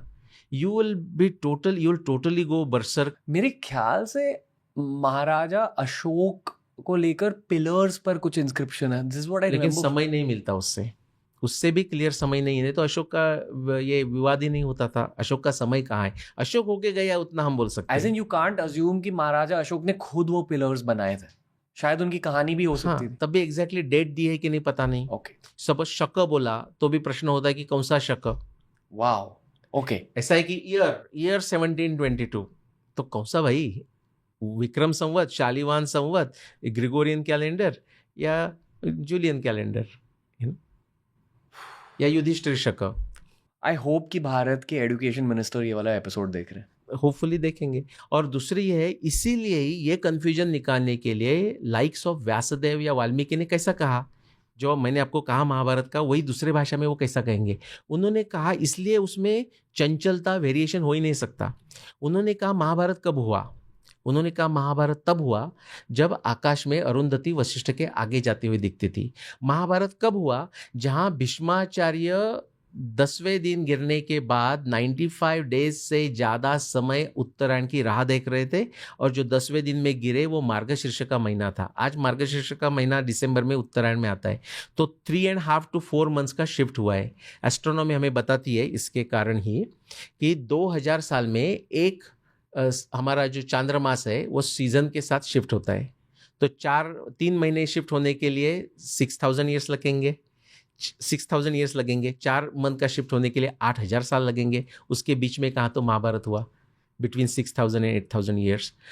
ऐसा समय में हुआ कि जहाँ मंगल ग्रह चित्रा और स्वाति के बीच में रेट्रोग्रेड जा रहा था। ध्रुवम प्रज्वलितम घोरम अपसव्य प्रवर्तते चित्रा स्वात्यंतरे चैव दिष्टित पुरुष ग्रह। ये जैसा आप शब्द कोड मराठी में कहते हैं क्रॉसवर्ड पजल, उसका एक ही उत्तर रहता है ना, वो क्रॉसवर्ड पजल का। This is how Vyasdev has created the puzzle. Vyasdev ने ऐसा बनाया है ये पजल। और ये मैं नहीं कह रहा हूँ, आप कह सकते कि भाई ये आपकी कल्पना है, मेरी कल्पना नहीं है। महाभारत में वैशंपायन, रोमहर्षण सौती कह रहे कि ग्रंथ जो बनाया गया वो कैसा बनाया है। ग्रंथम ग्रंथि तदा चक्रे मुनिर गूढ़म कुतूहलात। ये डेलिबरेटली कुतूहल जैसे क्यूरियस गोष्ठी से बनाया है। उसमें मिस्टीरियस चीज़ों है, बहुत सारे बातें हैं। और ग्रंथम ग्रंथि यानी कि डेलिबरेटली नॉट्स, जैसे हम क्लूज डेलिबरेटली टफ क्लूज दिए रहते हैं ना, ऐसे क्लूज से बनाया हुआ है। If you can untie the knot, you will know Mahabharata का secret. For sake of better understanding, Harappa Mohenjodaro की बात करी हमने। Roughly some things are dated back to 2500 BC. Even 7000 BC तक। हाँ, मीन्स महाभारत के साथ ओवरलैप होता है, राखी गढ़ी ओवरलैप वगैरह। था। हाँ, जिन शस्त्रों के बारे में बात हुई है महाभारत में, its equivalent of like atom bombs, napalm, ये वो, ठीक है। आउटकम में तो ऐसे ही डिस्क्रिप्शन है, आउटकम उसके। हाँ, नारायणास्त्र, ब्रह्मशीर अस्त्र। वो टेक्नोलॉजी नष्ट कैसे हुई? What? Great question. Great answer ये है कि पता नहीं, वी डोंट नो। हाँ, we just don't. That's one question mark. Many questions. Actually क्या होता है, when you do revolutionary work ना, तो P1 उसका फॉर्मूला है जो tetradic schema, P1 TT EE P2। P1 problem 1, TT is a tentative theory यानी कि hypothesis, EE is error elimination, जैसा मैं दिखाया ना आपको अरुंधति वशिष्ठ का मूव किया, ऐसा एरर एलिमिनेशन। वो जब फिनिश हो जाता है, सक्सेस हो जाता है, तो हमें और कठिन प्रॉब्लम सामने आते हैं, जैसे कि शस्त्र अस्त्रों को क्या हुआ, बहुत सारे जो उसमें डिस्क्रिप्शंस है उसका क्या हुआ, ये एस्ट्रोनॉमी का इतना डेवलपमेंट कैसा हुआ था, उन्होंने कौन से इंस्ट्रूमेंट से ये मेजर किया, हमें पता नहीं। जैसे कि लैटिट्यूड्स नक्षत्रों की जो मेजर की है सूर्य सिद्धांत में है, वो 10,000 साल पहले मेजर की है, ऐसा हम प्रूव कर सकते हैं। तो लोग पूछते हैं कि अरे लेकिन 10,000 साल पहले इंस्ट्रूमेंट्स कहाँ थी, उसका उत्तर है हमें डोंट नो, पर इंस्ट्रूमेंट्स होनी चाहिए, कुछ तो टेक्नोलॉजी होनी चाहिए, नहीं तो वो मेजर ही नहीं कर सकते, वो तो प्रूफ है, वो तो कोई क्वेश्चन ही नहीं है। तो इसके लिए विज्ञान बुद्धि समझना जरूरी है, तर्कशास्त्र समझना जरूरी है। मैं आपको बता दूं कि बहुत सारे हमारे जो एकदम फंडामेंटल इंस्टीट्यूट्स है ना भारत में, Tata institute of fundamental research और भी बहुत सारे हैं, IITs में आपको समझ में आएगा। मैं एक एग्जांपल बताता हूँ। जैन यूनिवर्सिटी में बेंगलोर में मुझे बुलाया था, सम 200 फैकल्टी, मीन्स बाकी सब PhD थे, सिर्फ मैं PhD नहीं था, और मैं उनको एक आधा दिन लेक्चर दिया इंडियन नॉलेज सिस्टम पे। तो मैं बोलते बोलते ये कहा कि विश्व में जो साइंस डिग्री वाले लोग हैं, स्टेम वाले समझ लो, साइंस, इंजीनियरिंग, मैथ, मेडिकल वाले, उसमें से साइंस की डिग्री तो हमारे पास है, लेकिन उसमें से मैं ये कहना चाहता हूँ, आई वॉन्ट टू असर्ट कि 90% से ज़्यादा लोगों को एक्चुअली मेथड ऑफ साइंस क्या है वो समझ में नहीं आती। तो मैं आपको बता दूं, आपको भी अच्छा लगेगा कि 250 जो PhD लोग, प्रोफेसर मेरे सामने बैठे, प्रैक्टिकली हर एक ने मान हिलाई कि हाँ sir I agree with you. फिर मैं ह्यूमरसली उनको कहा कि जो रिमेनिंग 10% जिनको समझ में आता है उसमें आप सब है। But this is a real thing. So privately आप एकेडमिक के साथ बात करोगे तो they agree with me. According to me यही शस्त्र विद्या जब खो चुकी थी, ओके, इसको देखने के दो नजरिए हैं। And this is why I love being a podcast host sometimes, क्योंकि आपको अलग अलग टाइप के नॉलेज सेट्स मिलते हैं। My first knowledge set of thinking is something called शास्त्र विद्या, जो निहांग सिक्स ने रिटेन करके रखी, और वो खुद मानते हैं कि महाभारत में शास्त्र विद्या का ही इस्तेमाल हुआ था। करेक्ट, ठीक है। और शास्त्र विद्या में कुछ कुछ ऑकल्ट एलिमेंट्स भी है जो निहांग सिक्स सीक्रेट ही रखते हैं, और निहांग सिक्स इकलौते वो वंश है जिन्होंने शास्त्र विद्या को प्रिजर्व करके रखी है। करेक्ट। तो ये जो सवाल है ना कि वो वेपन्स का क्या हुआ, ब्रह्मास्त्र का क्या हुआ, Nihang Sikhs might have the answers. Secondly जो आपने कहा कि महाभारत एक थोड़ी सी मेटाफोरिकल वे में लिखी गई है, डेफिनेटली परहैप्स ये जो ब्रह्मास्त्र की बातें कर रहे हैं या जो भी शस्त्र की बातें कर रहे हैं, हल्के से this is also metaphorical, correct, and it might just be regular analog weapons which are glorified. हाँ, करेक्ट हो सकता है ना, एम्बेलिशमेंट, अलंकार जिसको हम कह सकते हैं। Anything else you'd like to add to this? फिर मैं यही कहूँगा कि हमें इससे सीखना क्या है। तो बेसिकली दोनों में फ़र्क ऐसा होता है कि भारतीय लोग, जैसा आपने पूछा है लेकिन अलग सेंस से, भारतीय लोग पूछते हैं कि भाई फिर ये पुष्पक विमान को क्या हुआ, जरा मैनुअल दिखाइए। जब ये पूछते हैं ना, आपने ऐसा नहीं पूछा, लोग जब मैनुअल पूछते हैं तो बोलते हैं कि आप मैनुअल नहीं दिखा सकते तो ये सब झूठ है ना। ये भारतीय मेंटालिटी आज की स्लेविश मेंटालिटी हो गई है, उसके एग्जैक्टली ऑपोजिट। फॉर एग्जांपल मैं अमेरिकन या ब्रिटिश भी बोल सकते हैं, जर्मन, रशियन मेंटालिटी की मैं बात करता हूँ। वो लोगों ने लास्ट 100 ईयर्स में या थोड़ा सा ज़्यादा समय में भारतीय ग्रंथों का अध्ययन किया, और उसमें उनको एक आइडिया भी आ गई ना कि टाइम ट्रैवल की या कोई ऐसे शस्त्र की। तो उन्होंने ये पूछते बैठे नहीं कि भाई मैनुअल कहाँ है, एक्चुअली जाके वो लोग एक्सपेरिमेंट करने लगे, very severe, hard working, highly empirical experiments करने लगे, गुड ब्रेन्स रख दिए, पैसा दे दिया और एक्सपेरिमेंट करने लगे, और उन्होंने उसमें यश भी पाया। तो हमें जस्ट आइडियाज भी है ना महाभारत रामायण, तो उसके ऊपर हम काम करना चाहिए।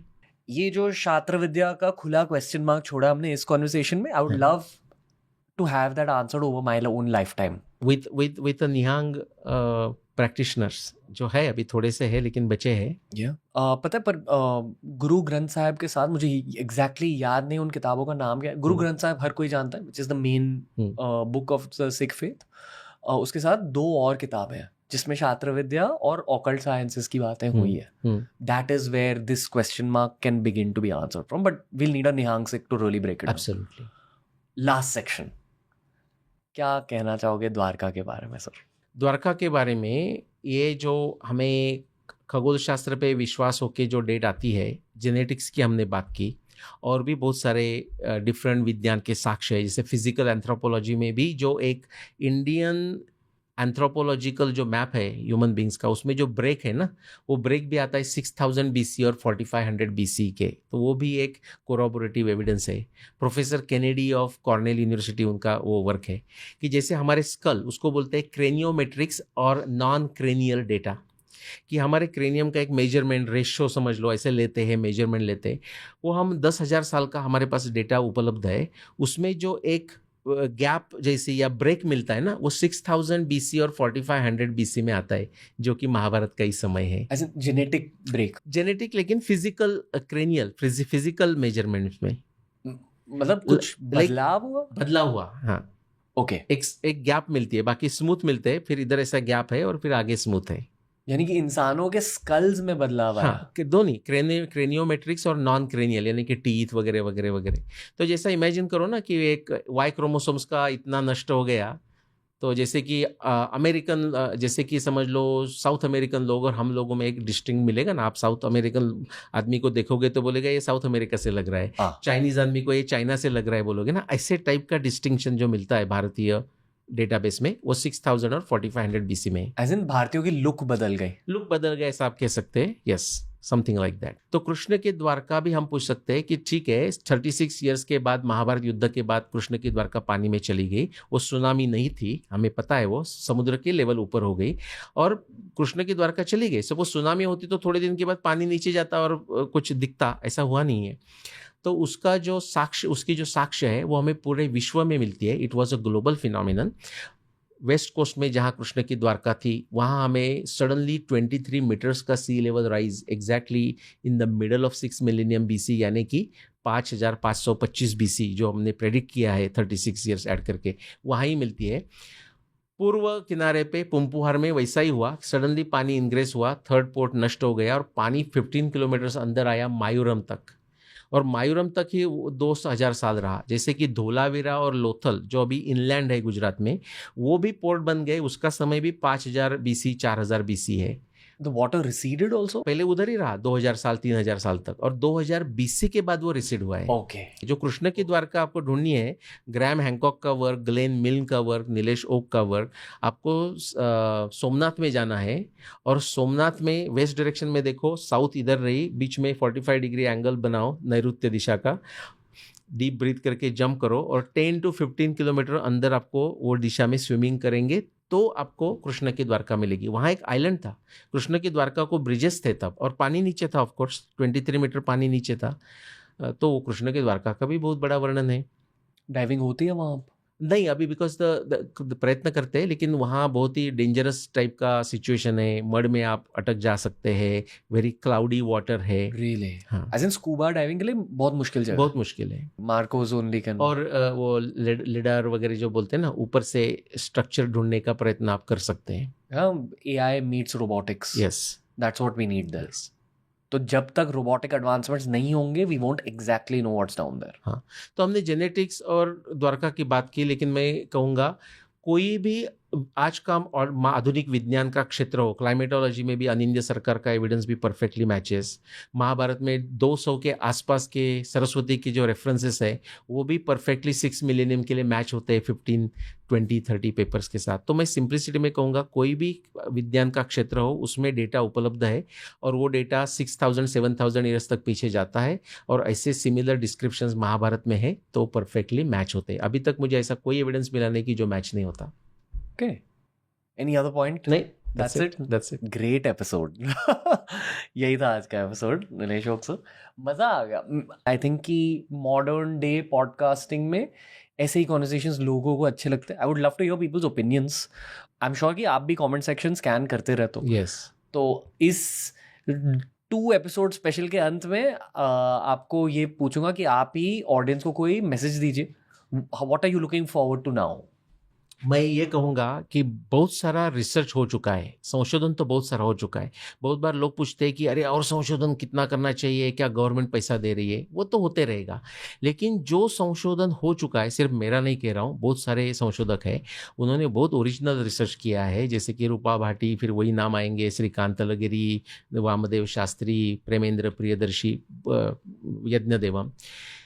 हमारे लोगों को, मैं भारतीय लोगों को, लेकिन विश्व के लोगों को उसको कंज्यूम करके अंडरस्टैंड करने की ज़रूरत है। पॉडकास्ट का अपना एक रोल है, पॉडकास्ट एक प्रेरणा देती है, लेकिन संशोधन जो है, जो आपको अंडरस्टैंड कॉम्प्रिहेंड करना है, वो तो खुद को अभ्यास और योग फोकस करके ही होगा। वो जब करेंगे तब ये मेन स्ट्रीम बनेगा।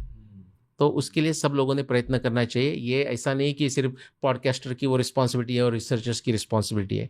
रिसर्चर रिसर्च कर रहे हैं, वो आगे आपको समझ के लोगों, और जो लोग जिनको पता नहीं उनके तक लेके जाना है आपको।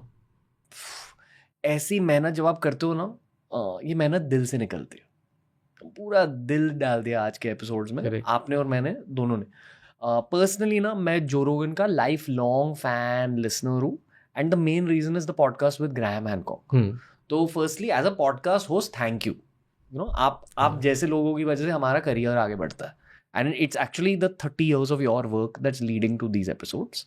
आई एम जस्ट ग्लैड कि मैं आपके साथ एक रूम शेयर कर सकता हूँ और ये माइक और कैमरे के सामने आपसे बात कर सकता हूँ। Thank you and hope you had fun. So that's thank you. और आपके जैसे लोगों के कारण हमारे जैसे संशोधक जो संशोधन करते हैं वो मासेस तक चला जाता है। नहीं, धन्यवाद। More than glad we are looking for more researchers, specially वो लोग जिनको अब तक प्लेटफॉर्म नहीं मिला है, स्पेशली अननोन लोग, शाय लोग, अक्सर इंट्रोवर्टेड होते हैं। हाँ। ये मैंने नोटिस करा है। डरो मत, हम जैसे एक्सट्रोवर्ट्स का कर्तव्य ही ये है। आप विश्वास नहीं करोगे, मैं इंट्रोवर्ट हूँ। रियली? यस। ओके, इसलिए कहते हैं ना इंट्रोवर्ट एक्सट्रोवर्ट एक ड्रीम कॉम्बो होता है। Genuinely just glad, I feel कि this one is for Shri Krishna and last one was for Hanuman ji. जय श्री कृष्ण, जय हनुमान, जय श्री राम। जय श्री कृष्ण, जय हनुमान, जय Shri Ram. Thank you sir, मजा आ गया। Thank you.